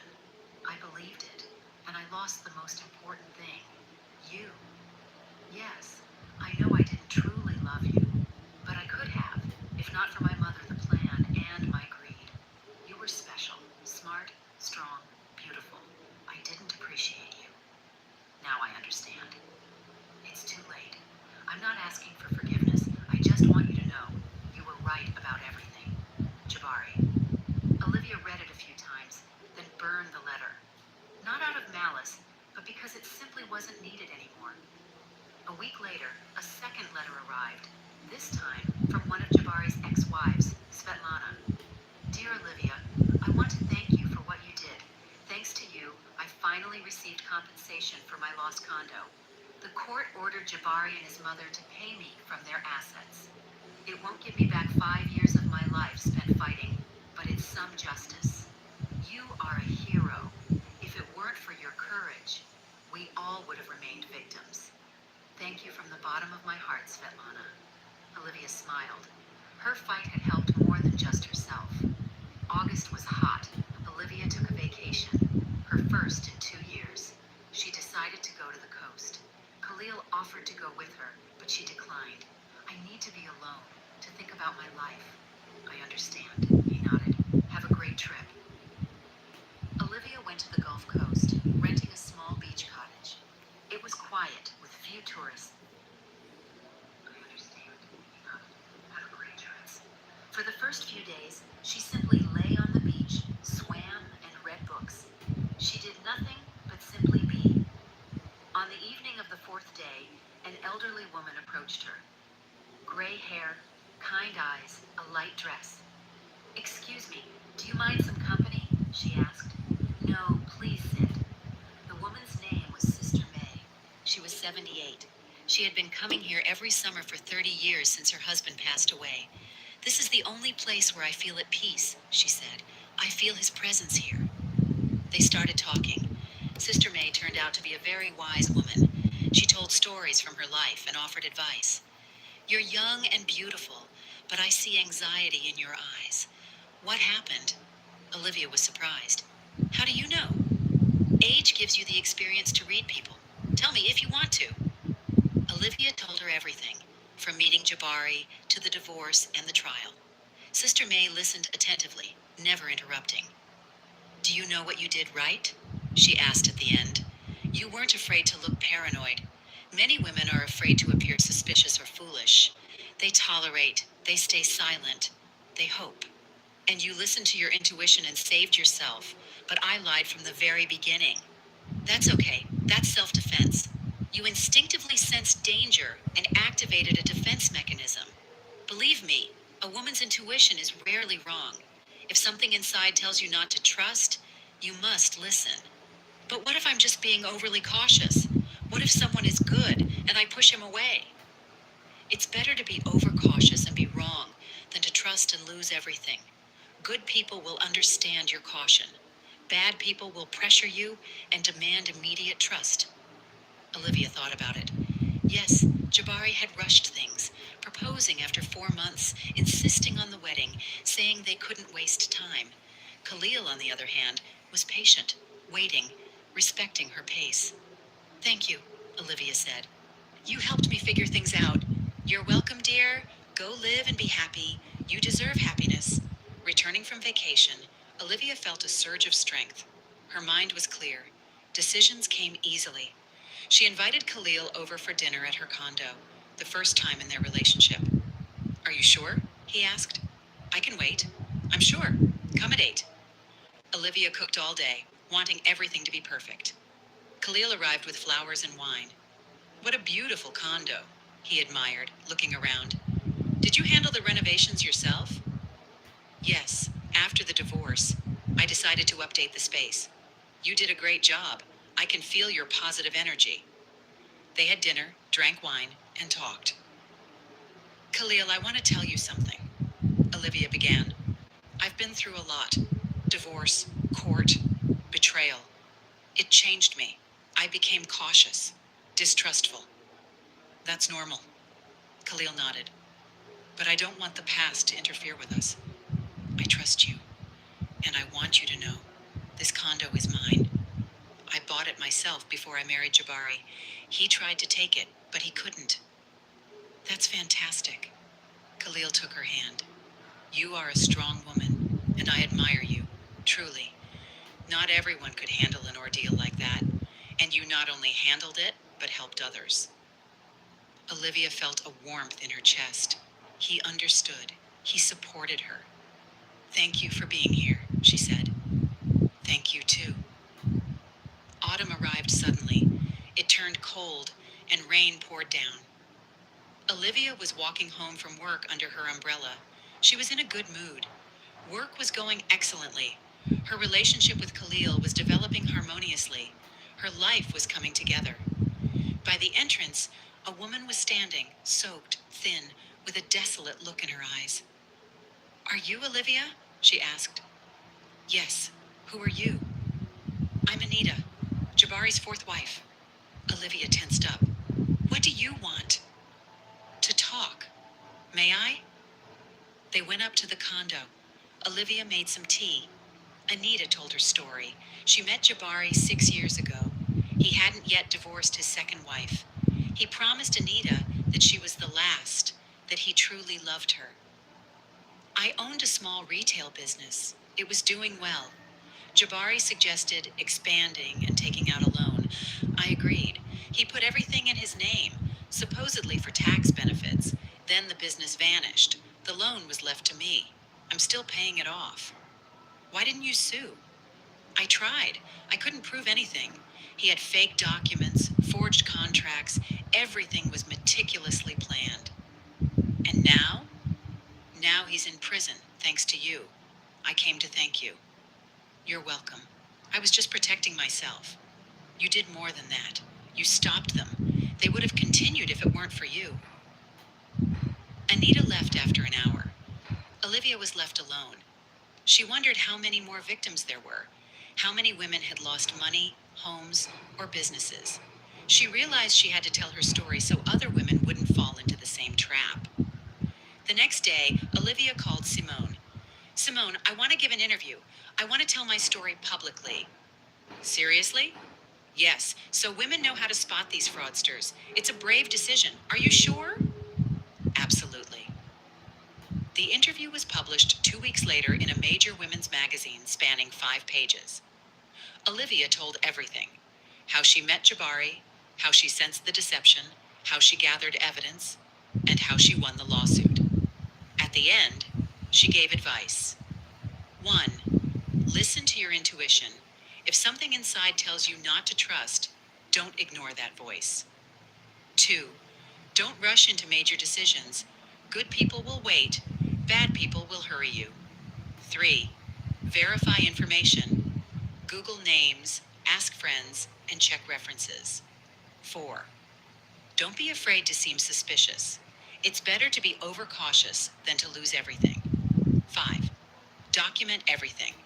Record conversations, save messages, and make copies of documents. 6. Don't tolerate it. If you feel threatened, act immediately. Contact lawyers, the police, and friends. And most importantly, you are stronger than you think. You will get through this. After the publication, the magazine's email received over 300 letters from women. They all thanked Olivia for her honesty and advice. Many shared similar stories. Olivia read the letters and knew she had done the right thing. Her story was helping people. That winter, a publisher specializing in self-help literature offered Olivia a book deal. Your story is unique, the editor said. It can help thousands of women. But I'm not a writer. We will help you. We'll hire a ghostwriter. You just have to tell the story. Olivia agreed. For the next 3 months, she wrote, recalling details, reconstructing the timeline, and analyzing her mistakes. Khalil was supportive. You're doing important work. Be proud of yourself. The book, titled Intuition Never Lies, How I Protected Myself from Family Fraudsters, was released in the spring. first print run sold out in a week. The publisher ordered a reprint. Olivia was invited onto television, radio, and conferences. She told her story again and again. "You've become a symbol of resistance," the journalist would say. "I was just protecting myself," Olivia would answer. But inside, she understood. Yes, she had become an example that a woman can stand up for herself, that she shouldn't tolerate, stay silent, or just hope. She must act. That summer at a conference, a 25-year-old woman approached Olivia. "Hello, my name is Kai. I read your book." "Nice to meet you. I hope it helped." "It helped so much. You see, I've been dating a man for 6 months. He's kind and attentive, but recently he started asking about my parents' house. He says he wants to know where we'll live after we get married." "And what made you suspicious?" "He's too persistent. He keeps asking, 'Who's the owner? Do they have documents? Can it be sold?'" "And what did you decide?" "I ran a background check. It turns out he's been married twice. Both wives owned property. After the divorces, both were left with nothing." Olivia nodded. "And what did you do?" "I ended the relationship immediately. No explanation needed. Thanks to your book, I realized I can't tolerate it. I can't give a second chance. You did the right thing. Thank you. You saved me." Olivia hugged the young woman. It was for moments like this that the book was worth writing. In the autumn, Khalil proposed. Not with a big show or fireworks, but simply at home during dinner. "Ollie, I want to be with you forever. Marry me." Olivia looked at him. Honest eyes, an open face, no pretense. "I need to think about it," she replied. Khalil wasn't offended. "Of course. Take all the time you need. Give me a month." "Okay." Olivia truly thought for a whole month, weighing, analyzing, and checking her feelings. She asked herself, "Do I trust him? Yes. Do I love him? Yes. Am I ready to commit? Yes." But was the fear still there? Yes, too. The fear of making another mistake, the fear of falling into a trap again. She called a therapist. The counselor listened to her story and asked questions. "Your fear is justified," she said. "You went through trauma. It's normal to be afraid of a recurrence. How can I know that Khalil is different?" Check his past, meet his family, friends, ex-girlfriends, observe how he handles stress and how he treats money and your independence. Olivia did exactly that. She met Khalil's mother, a sweet woman, a retired teacher. She met his friends. Everyone spoke highly of him. She even spoke to an ex-girlfriend. They had broken up amicably and remained friends. She ran a test. She asked to borrow a large sum of money. Khalil refused. "Ollie, I would help, but I just took out a loan to renovate my studio. I don't have free cash. If it's critical, I can ask my mom." No manipulation, no pressure. After a month, Olivia gave him her answer. "Yes, I will marry you." The wedding was small. Close friends and family, no extravagance or waste. Olivia wore a simple white dress. Khalil wore a classic suit. The ceremony took place outdoors by a lake. A sunny day, a warm breeze, happy faces. When they exchanged rings, Olivia felt it. This is right. This is my choice, conscious and well considered. At the reception, friends toasted their strong family, love, and happiness. Simone came up to Olivia. "I'm so proud of you. You went through so much and didn't break." "Thank you. I wouldn't have managed without your help. You managed yourself. I was just there." That evening, when the guests had left, Khalil hugged Olivia. "Thank you for trusting me. Thank you for earning my trust." They stood by the lake and watched the sun set. A new life had begun. A year passed. For earning my trust. They stood by the lake and watched the sun set. A new life had begun. A year passed. For earning my trust. They stood by the lake and watched the sun set. Olivia and Khalil lived in her condo. He never insisted on moving or demanded to be added to the title. "This is your condo," he said. "I'm just living here with you." Olivia treasured that. She treasured the respect for her boundaries. The book sold 100,000 publisher suggested a sequel about how to build healthy relationships after trauma. Olivia agreed. The topic was timely and important. At work, she was promoted again. Now she headed an entire department. Her salary doubled. "You're our best employee," the CEO said. "We won't let you go for anything." Life was good. Truly good. One evening, Olivia was sitting at home, working on her new book. Khalil was cooking dinner in the kitchen. The phone rang, an unfamiliar number. "Hello? Hello. This is Niala Amara's attorney." Olivia tensed up. "I'm listening. My client is in prison. Her health has deteriorated. Doctors recommend parole on medical grounds." "And what does that have to do with me?" "She asks you not to object to the parole. She promises never to bother you again." Olivia was silent for a moment. "Tell her this. I will not object. But if she ever tries to contact me or Khalil, I will file an appeal, and she will go back to prison. Understood?" "Yes, thank you." Olivia hung up. Khalil came out of the kitchen. Who was that? Niala Amara's attorney. "And they asked me not to object to her early release. I agreed." "You agreed?" "Yes, let her live. I'm not vindictive." Khalil hugged her. "You are generous. I'm just happy, and I don't need revenge." It was the truth. Olivia was genuinely happy. She had a job she loved, a loving husband, her own home, and plans for the future. Jabari and his mother remained in the past. That's where they belonged. Olivia stood up, walked to the window, and looked at her deed of sale. Her condo, her security. And she thought, when I married him, I never told my fiancé or his mother that the condo we were living in was mine. And how right I was to keep that secret, because immediately after the wedding, his mother and he began to weave their nets, looking for ways to seize the property through deceit and manipulation. They messed up. Olivia didn't tolerate it. She acted quickly, decisively, and firmly, and she won because strong women don't tolerate. They protect themselves. They fight, and they win. Did you like the story, and which city are you listening from? Let's meet in the comments. If you like the story, you can support me by sending a super thanks so I can keep bringing more stories like this. Thank you so much for your sweet support. I'm looking forward to...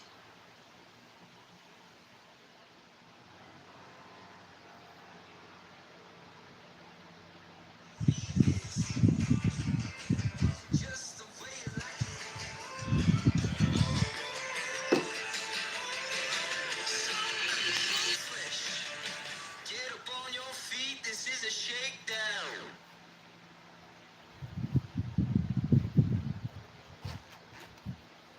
Next trip, luxury hotel with a private pool. Don't sweat it. Agoda's great hotel deals got this. She was just a poor girl walking alone near a mansion. But when she overheard the security guard speaking Arabic and mentioning a kidnapping plan, she knew something was wrong. No one would believe her because of who she was. So, when the billionaire arrived home, she took matters into her own hands and pulled him into the pool to save his life. Before we continue with this story, don't forget to subscribe to the channel and like the video.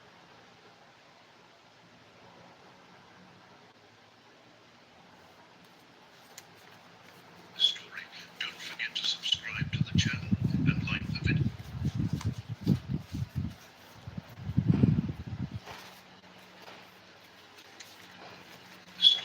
Don't forget to subscribe to the channel and like the video.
Thank you, Ma'am Mimi Ice.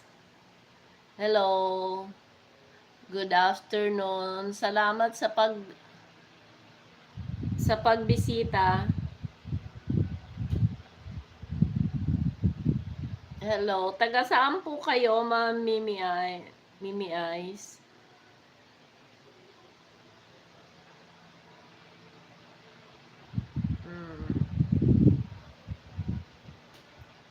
Salamat sa pagbisita.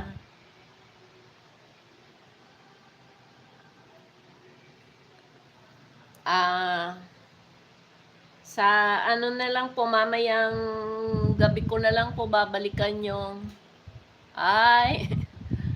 okay, salamat po.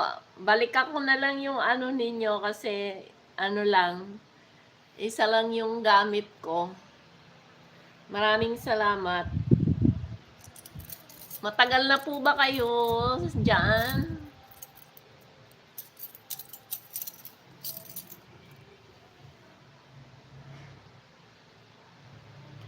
Salamat sa pagbisita. Kanina nag-ano ako.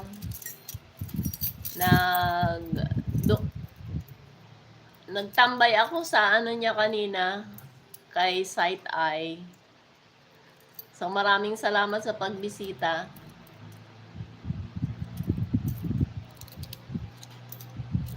Ang tagal na, 18 years.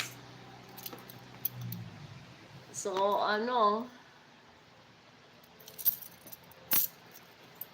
dati din kasi akong OFW pero hindi masyado matagal, 7 lang.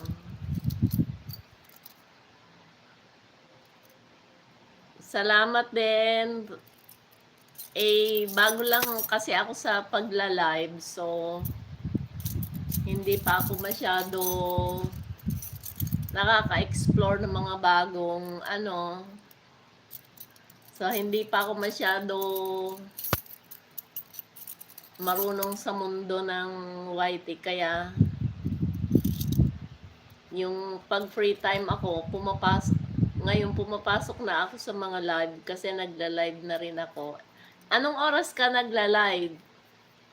At nang mabisita ko naman yung yung iyong bahay.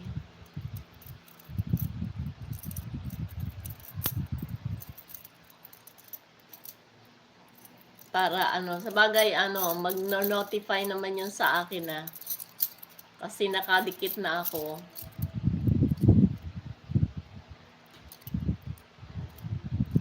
Kaya lang minsan pag maraming nagla-live natatabunan. Kaya isi-search mo talaga. Salamat sa pagbisita.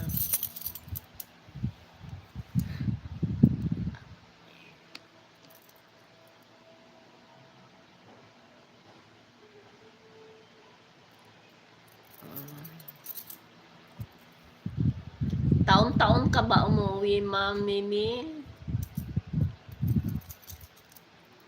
Or every 2 years?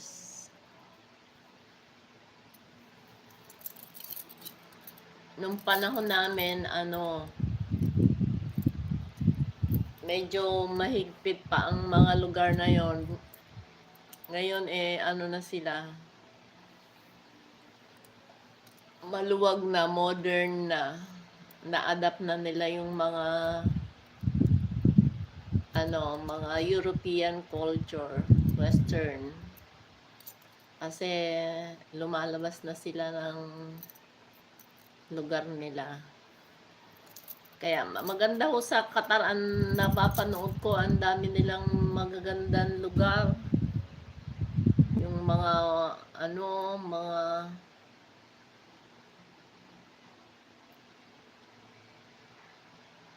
10, 25. Sige, may work ka. Salamat sa pagdaan mo. Okay.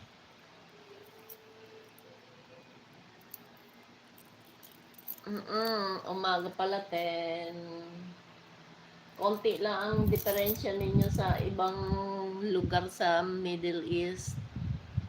77. Mga 1 to 2 hours lang yung mga sa UEA, sa Saudi Arabia.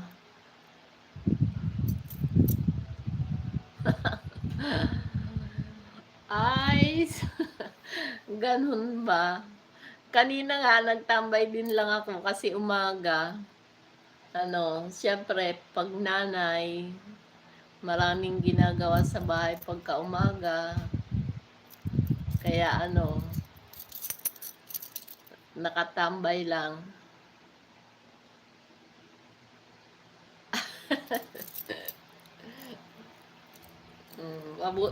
Mabuti mabait yung mo.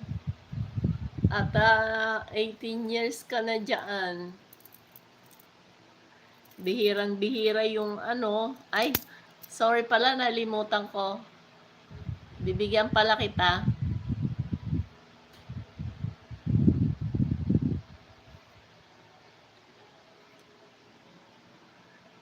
Sa kakukwento ko ayan.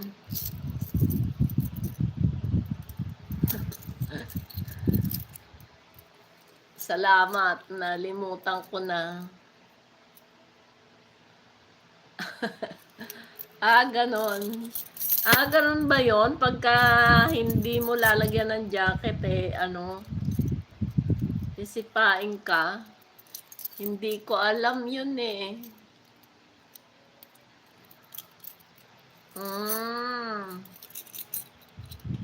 Sorry, hindi ko kasi alam.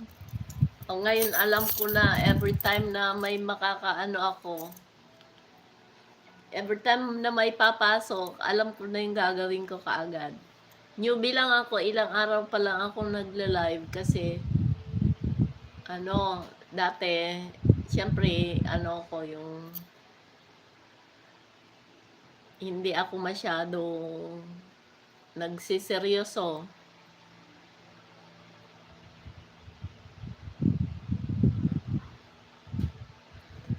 Kahit hindi ka pa naman Moni, pwede ka naman mag-live. Hindi rin naman ako Moni kasi marami naman akong kakilala nagla-live para tumaas yung nila WH kasi tumatambay sila. Ako hindi ko pa naaabot yung 4,000 Tapos, yung mga nakilala ko, nila ako, in-encourage nila ako na, na mag-live. Sabi niya, kahit katulad lang na itong ginagawa ko, ganun lang yung gawin mo. Kahit hindi pa, pwede man. Kaya naman merong, kaya naman merong dollar sign na ako kasi naabot ko na yung yung 3,000.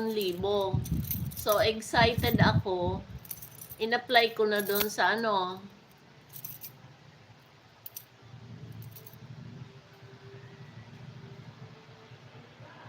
Ay, oo nga.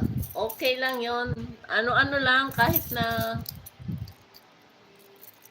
upload lang. Kung medyo na conflict sa trabaho mo, okay lang. Kasi mo lang naman yun kumbaga libangan mo lang naman yun sideline. In God's time, mamomoni ka rin. Ako kasi, hindi rin ako nagseryoso Tapos nung na, nakita na nila na mag-live ka para medyo mabilis yung pag-angat mo. Kasi sila, wala pa silang 1 taon Morning na sila Tapos, na, buwan lang sila. Sige lang ang live. Ngayon, lang nila. Tambay lang nila. So, pag free time, kaya lang nakakapagod din no? Trabaho ka, tapos magpupuyat ka pa sa waiting mo. So, conflict talaga. Libangan na lang yan. Just in case na may lumabas, ganon. Ingat ka. Mabuti, Maraming, ibig sabihin, yung sanay na sanay ka na dyan. At matagal ka na.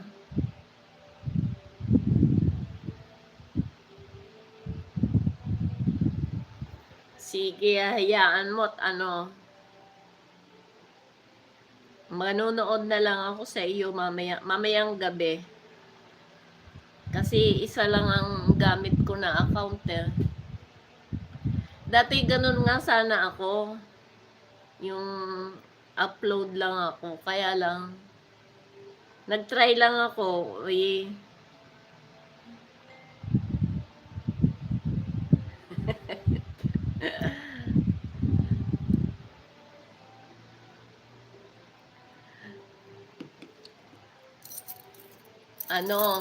Upload din lang ako dati.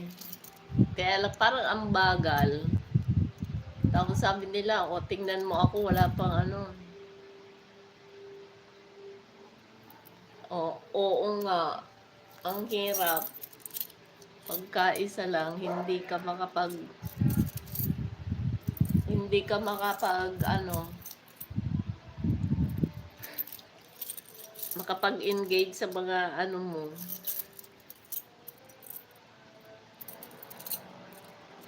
Pag may extra, bili ka ng yung mumurahin lang. Yung lang. Pwedeng, yung mga 1 to 8 lang ang kaya na yon. Pero okay na yan, upload lang, hindi masyado stressful. Minsan kasi pagka nagla-live ka na minsan rin ako kasi may mga pumapasok na hindi natin mga kalahi nakaka-stress. Tapos minsan gagawan pa ng yung channel mo. Yung aanuhin ka pa nila. Yung gagawa pa sila ng violation para ikaw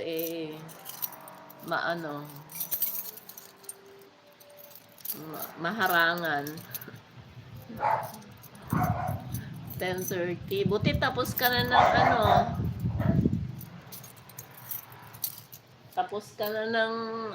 ng work mo. Nakatambay ka sa akin. Salamat ha, nag-effort ka talaga.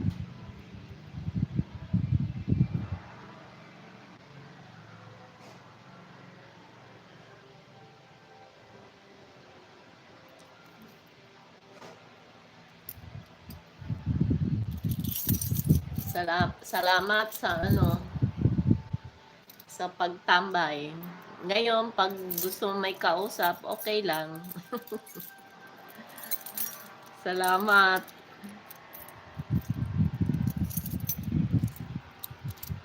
Naiinis ako doon. Minsan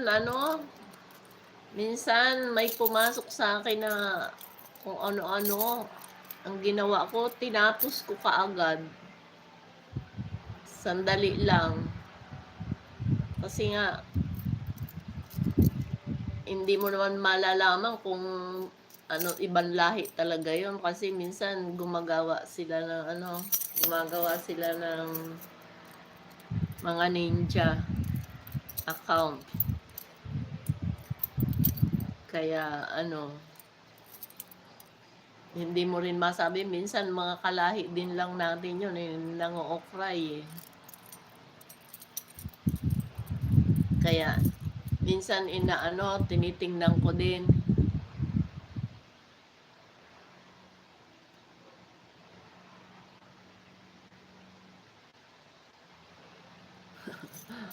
Ay, oo. Tsaka pahinga ka rin, huwag ka masyadong magpuyat. Dahan-dahan lang sa trabaho, huwag masyadong sura-sura. Kasi mahirap magkasakit. Lalo na pag magtatagal ka sa ibang bansa, dapat hindi yung ano-ano talaga ang trabaho mo. Dapat alalay ka lagi kasi pag dumating yung magkakaedad na tayo, mabilis na yung ano natin. Mabilis na yung paghina ng katawan natin.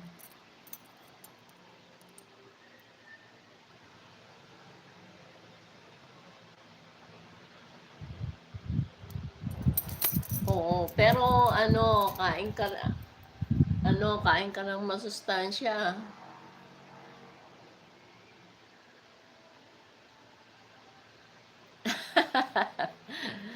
Salam. Ganon, alaga talaga. Ah,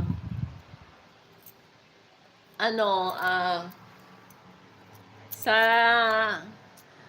mawalang galang na, ilang taon na ho kayo?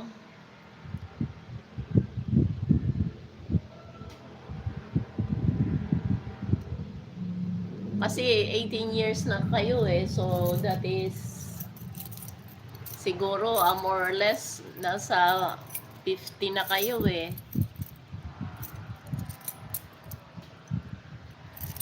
Kaya ay ng low ba siya ko.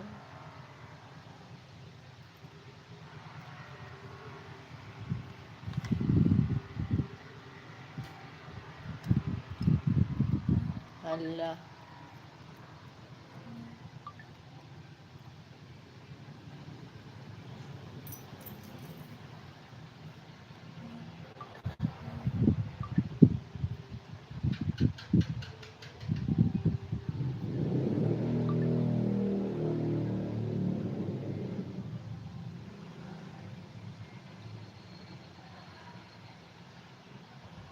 Hala.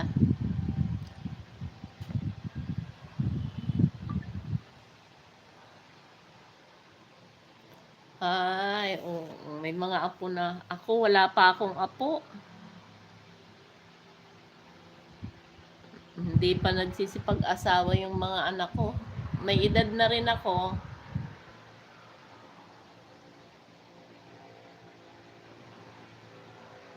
Pero, ayaw magsipag-asawa pa yung mga anak ko. Gusto pa nila ma-enjoy yung buhay nila. Kaya ingat-ingat din kayo kasi tsaka yung alagaan yung buto. Pag may edad na tayo, mahirap na yung ang matalisod. Dahan-dahan lang. Yun yung natin eh. Weakness ng matatanda. Yung pag natumba. Kahit hindi matanda eh. Yung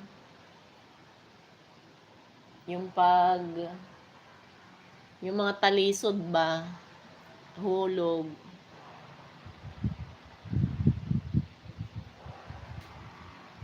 Siguro matanda ako sa iyo.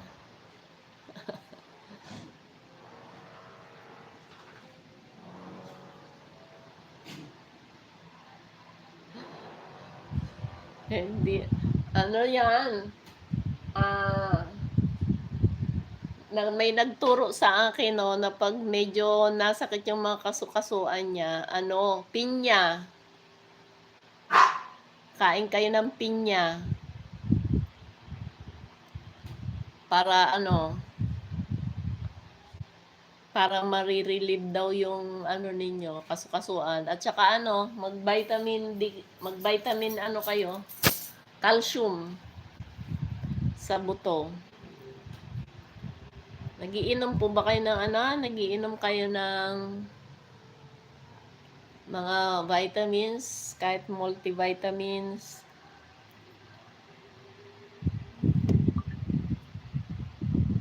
Kasi dati hindi ako umiinom eh. Nung nagkaroon lang ako ng problema eh, saka ako ng vitamins.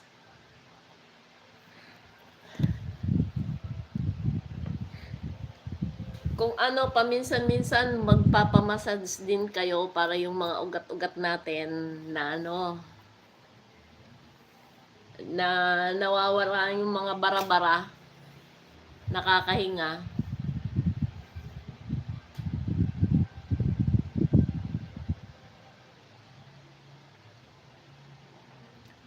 O pag matagal mo nang iniinom, oo.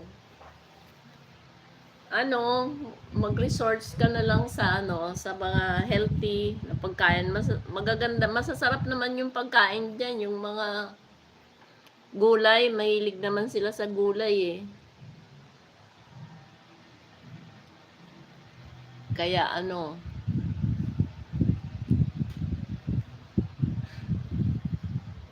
hala, nalobat ang aking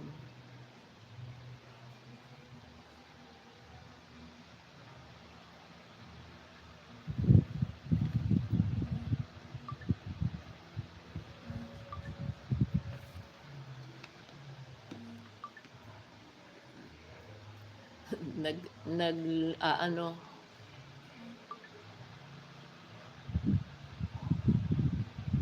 ay gastritis. Ano yan?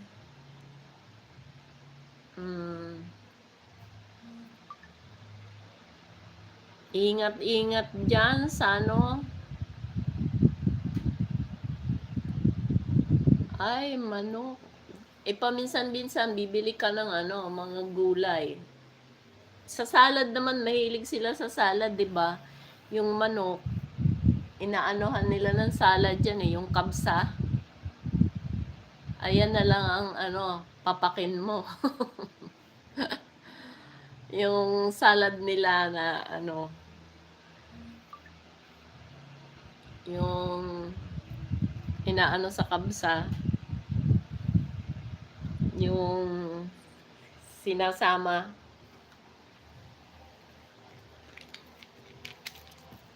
yung pang nila.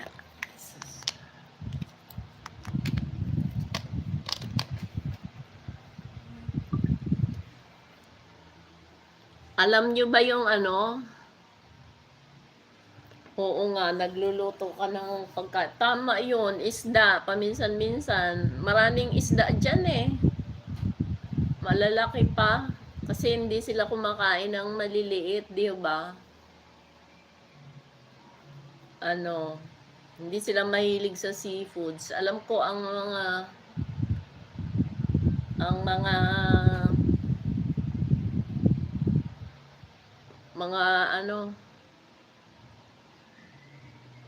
ay maanghang sila bawal sa tama, ka na lang. Magluluto ka talaga ng sarili mong pagkain. Kaya yun nga, hindi sila mahilig kumain ng isda. Alam ko hindi mahilig kumain ng isda ang mga Arabs eh. Lang sila, karne, laham, ganun. Yun lang. Ang beef nga, bihira sila kumain ng beef eh. Pero lalo na yung kung namamalengke kayo,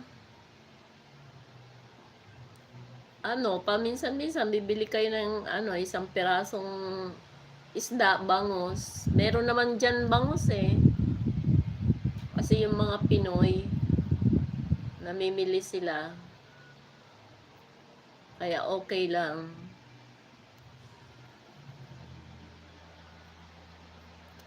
Lang talaga, pagkagulay, gusto ninyo kumain ng gulay, talagang bibili kayo ng sarili ninyo.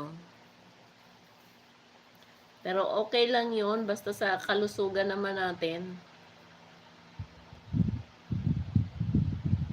Ayaw nyo pang mag for good dito sa Pilipinas? Ay, hindi rin kayo hilig sa okay lang yung manok. Kaya lang yung manok, minsan pag may allergy kayo, yun, nakaka-allergy rin yun eh. Wala pa kayong planong mag for good?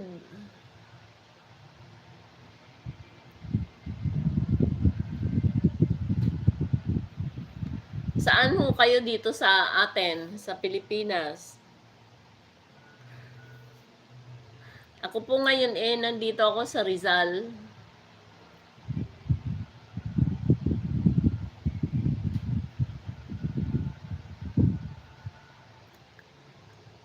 Kaya malapit lang ho sa malapit lang ho sa Maynila kami. So, isang sakay lang Quezon City na kami. Kaya malapit din lang.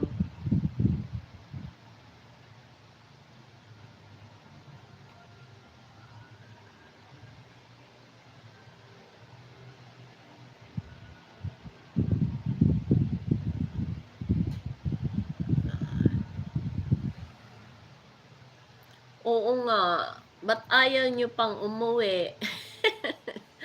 Tapos mag-enjoy na lang kayo dito kung mga lahat na sila tapos.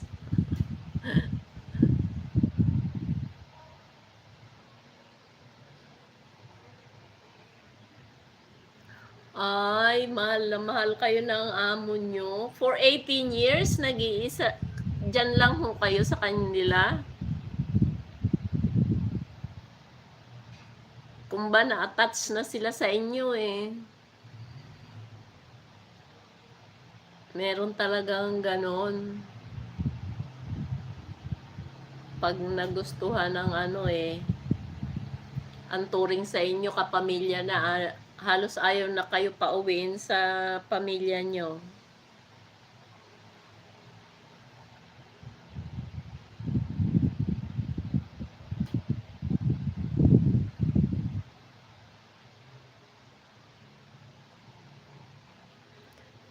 Yun lang. Ay, ang galing. So, sana bigyan ka ng yun nga, pagka umuwi ka ako kasi, sa experience ko, hindi dahil sa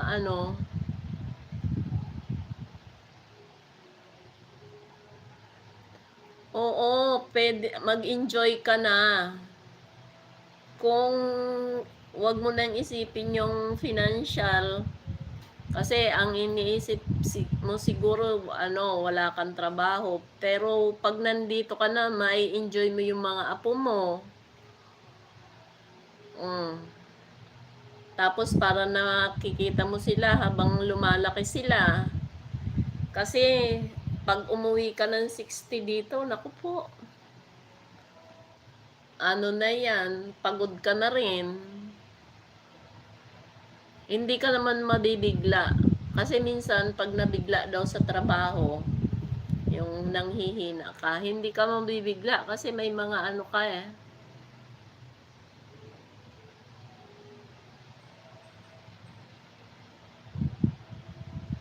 Oo, ka na. Medyo magpahinga ka na sa i-enjoy mo na yung katawan, hindi yung pahinga mo. Kumbaga, enjoy mo yung family mo, yung mga apo mo.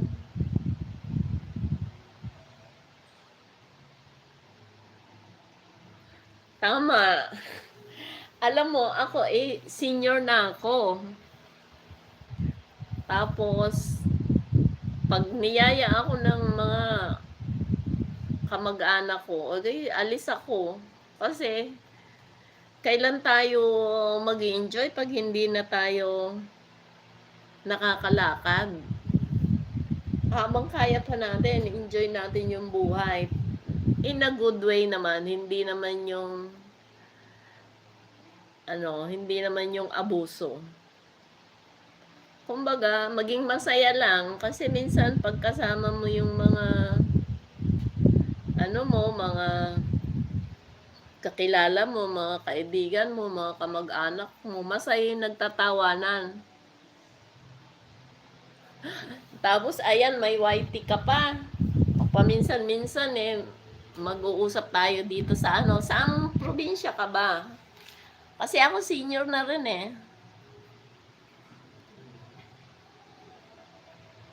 kahit nasa bahay ka lang, mag-enjoy ka, makipagkwentuhan sa mga ano. Kaya nga na-enjoy ko yung ano yung live.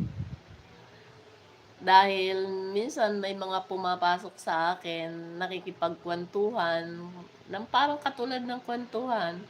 Ay, Bulacan ka lang pala. Oo, lagi kami sa Bulacan, sa San Jose del Monte.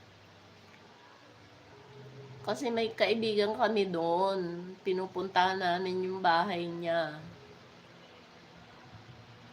Tapos,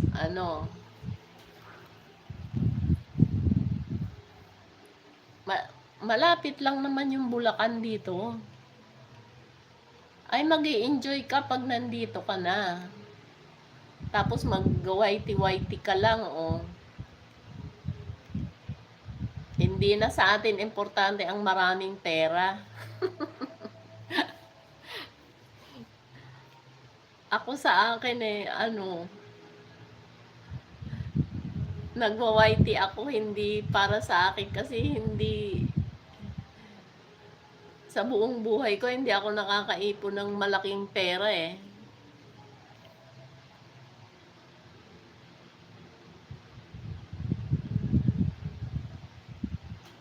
Ay, mabuti, malapit ka lang, malay mo, pagka lagi tayong mag-uusap sa chat, malapit lang din ako. Dito lang ako sa Montalban, Rodriguez. Paglabas mo lang ng Payatas, sa unahan lang kami.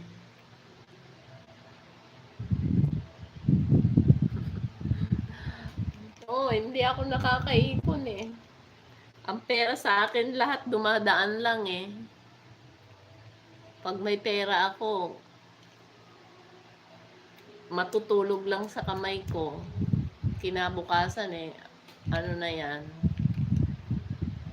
Hindi natin madadala yun sa taas.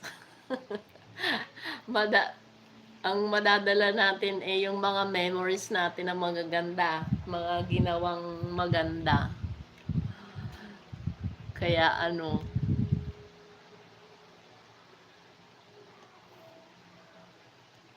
kaya masaya lang tayo. Ako nga ang mga ko dito mga kaibigan ko dito sa kapitbahay sila may mga nagkukwentuhan sila ng pera.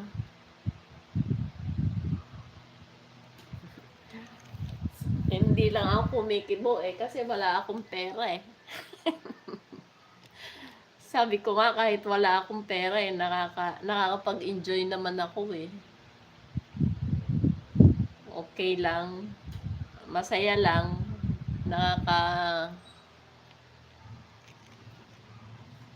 Nakakaalis-alis naman. Okay lang yun. Tsaka masaya basta wala kang inaapakan tao. Yun lang yun.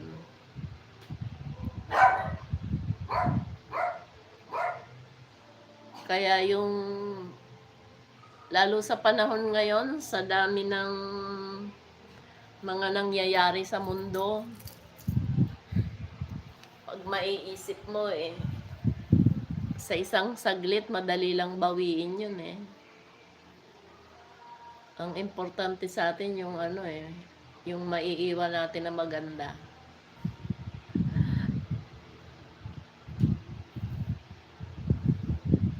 Kaya magkakasundo tayo sa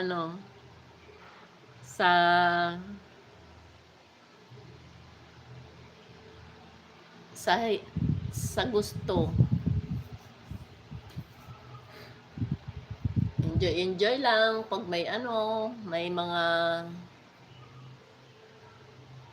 mga nag-iimbita ng mga kaibigan, nag-iimbita ng mga kamag-anak, okay na yun. Tapos kwentuhan, tawanan, hindi naman kailangan ng doon malaking pera. Kumbaga at least may ka lang, may konti ka lang na pang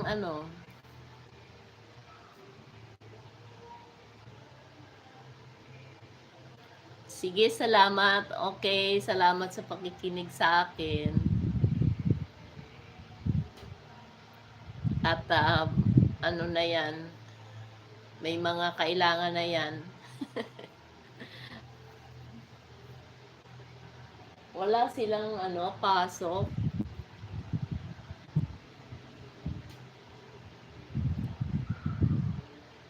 Salamat. Salamat, Mimi Reyes. Ay. Naalala ko kasi kanina, sabi ni ni Sight Eye O ba, bisitahin nyo yun si ang bait niya kasi nagtambay nga ako doon kanina sa kanya eh.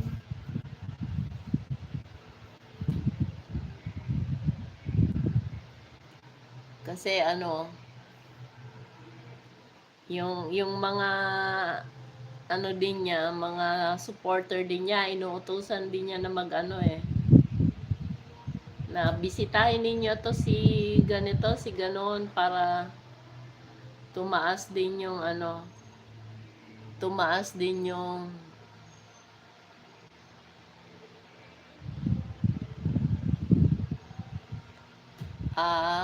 sige. Sige, magpe-prepare ka na siguro ng almusal nila eh. Kaya salamat sa pagtambay. Sa next na lang.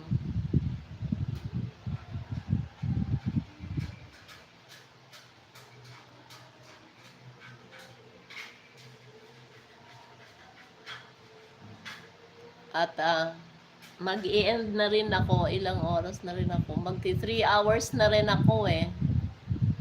So, salamat ma'am sa pagtambay. See you in my... Manonood na lang ako sa iyong mga ha? Thank you. Bye-bye.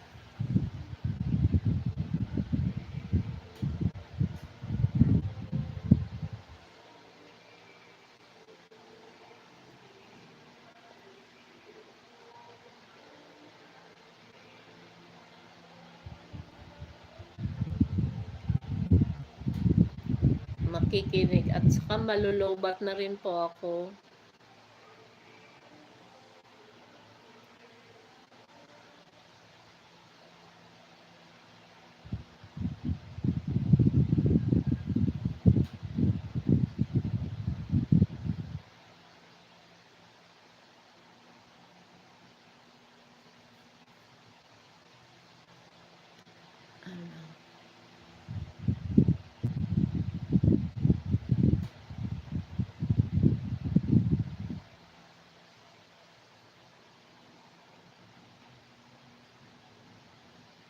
Ay, ang galing. Talagang ikaw ang nagpalaki niyan, Kaya hirap na hirap yan, hirap na hirap sila pag umalis ka. Kasi parang, sa'yo na lumaki. As inaalagaan mo pa sila kaysa sa apo mo.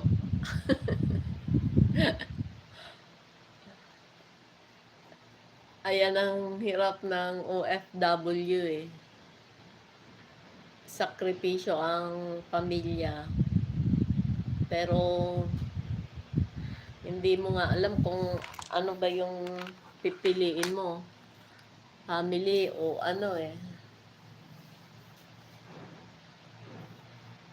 family o yung trabaho. Naalala ko nga yung mga OFW na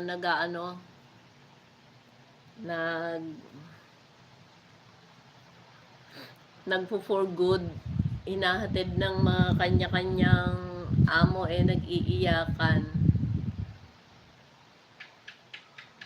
Kaya ayun.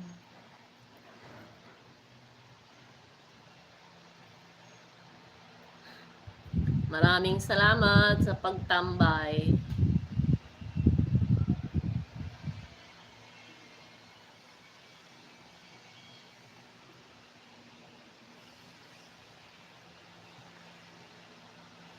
Mimi, mag-end na siguro ako mga 3.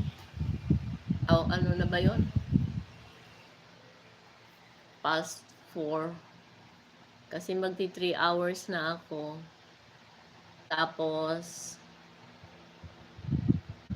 mag-ano na lang ako. Salamat sa pagdalaw ha. Dadalawin ko din yung bahay mo. Magpapalinis muna ako ng kuko. Ang haba na ng kuko ko. 4 o'clock na kasi dito sa atin. So, medyo malilim na. Maganda na maglakad. Maglalakad lang ako doon sa baba. Salamat! See you sa susunod. Mamayang gabi, bibisitahin ko yung mo.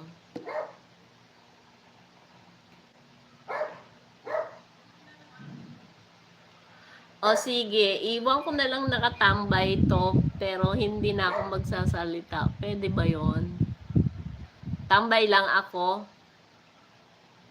Magpapalinis lang ako. Pwede?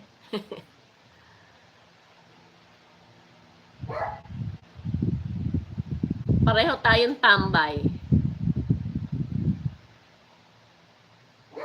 Sige, salamat. Magpapalinis lang ako. Sige, thank you ha.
Hello po.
Thank you po sa pag-stay.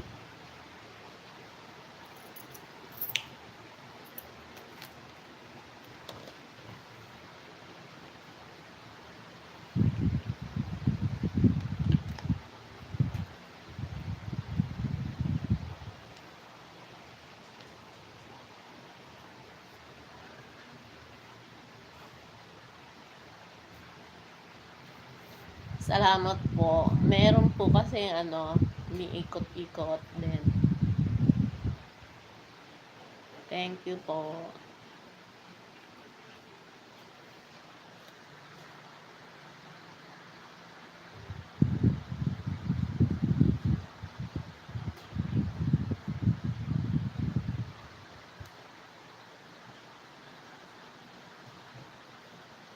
Salamat po sa sa pagbisita.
Salamat po sa pagbisita.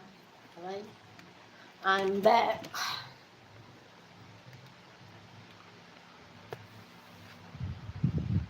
Salamat po.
Hello everyone.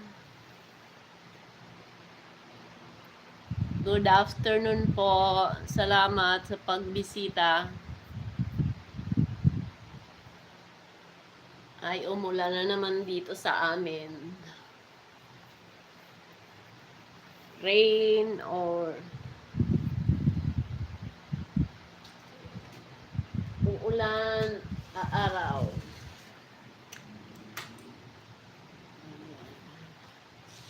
Salamat po sa pagbisita. Pwede po magbakas at nang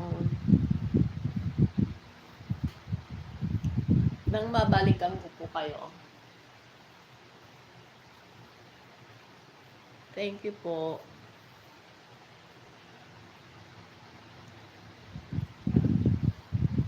Maraming salamat po.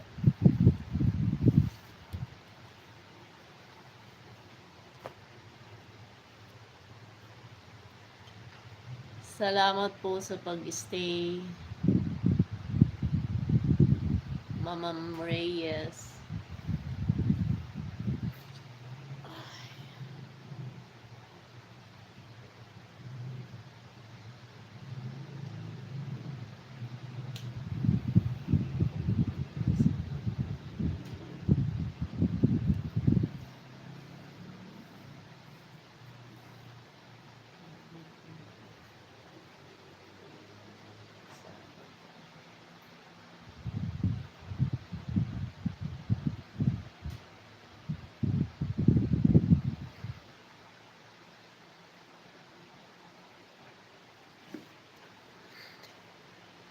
Good afternoon, everyone.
Salamat po sa pagdaan.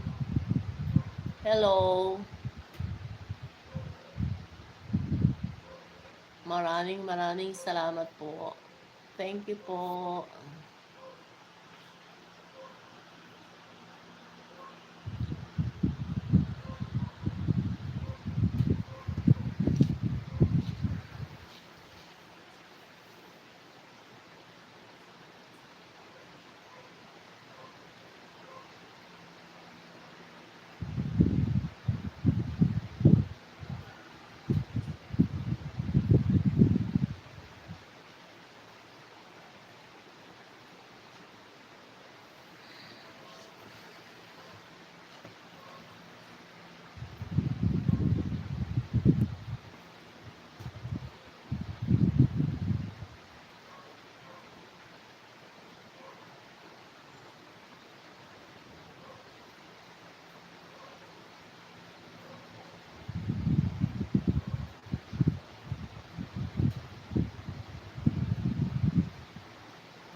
Thank you po sa pagbisita. Maraming salamat.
Thank you po for watching.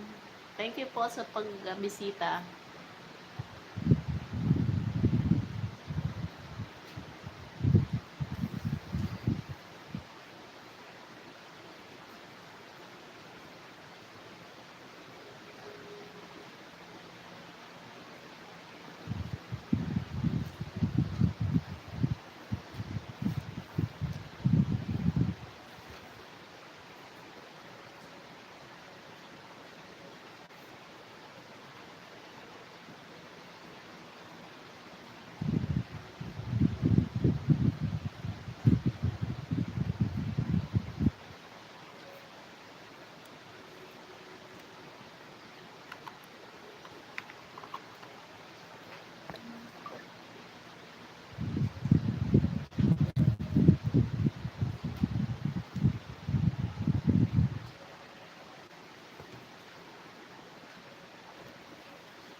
Thank you po sa pagtambay.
Thank you po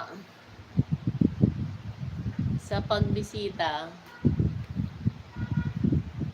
Salamat.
Good afternoon.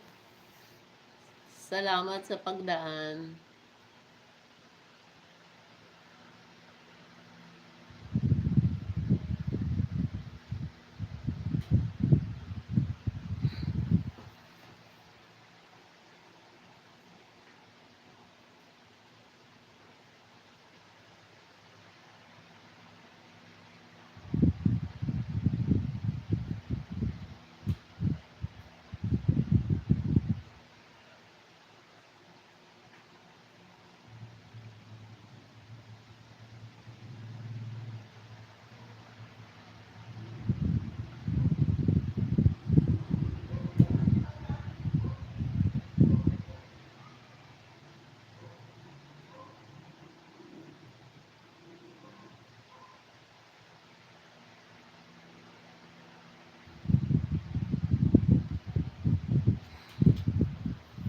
Salamat po sa pagdaan.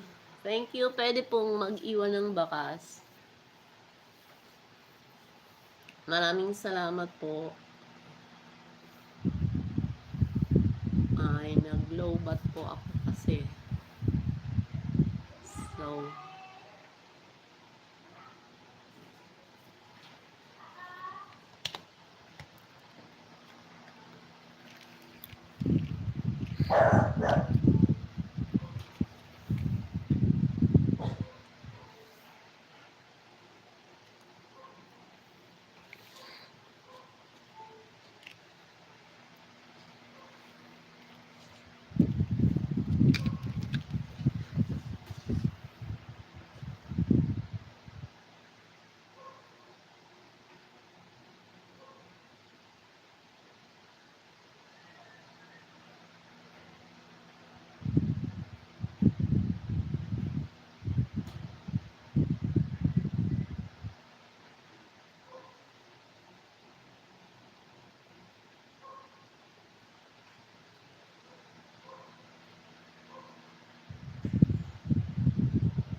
kabilang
exit.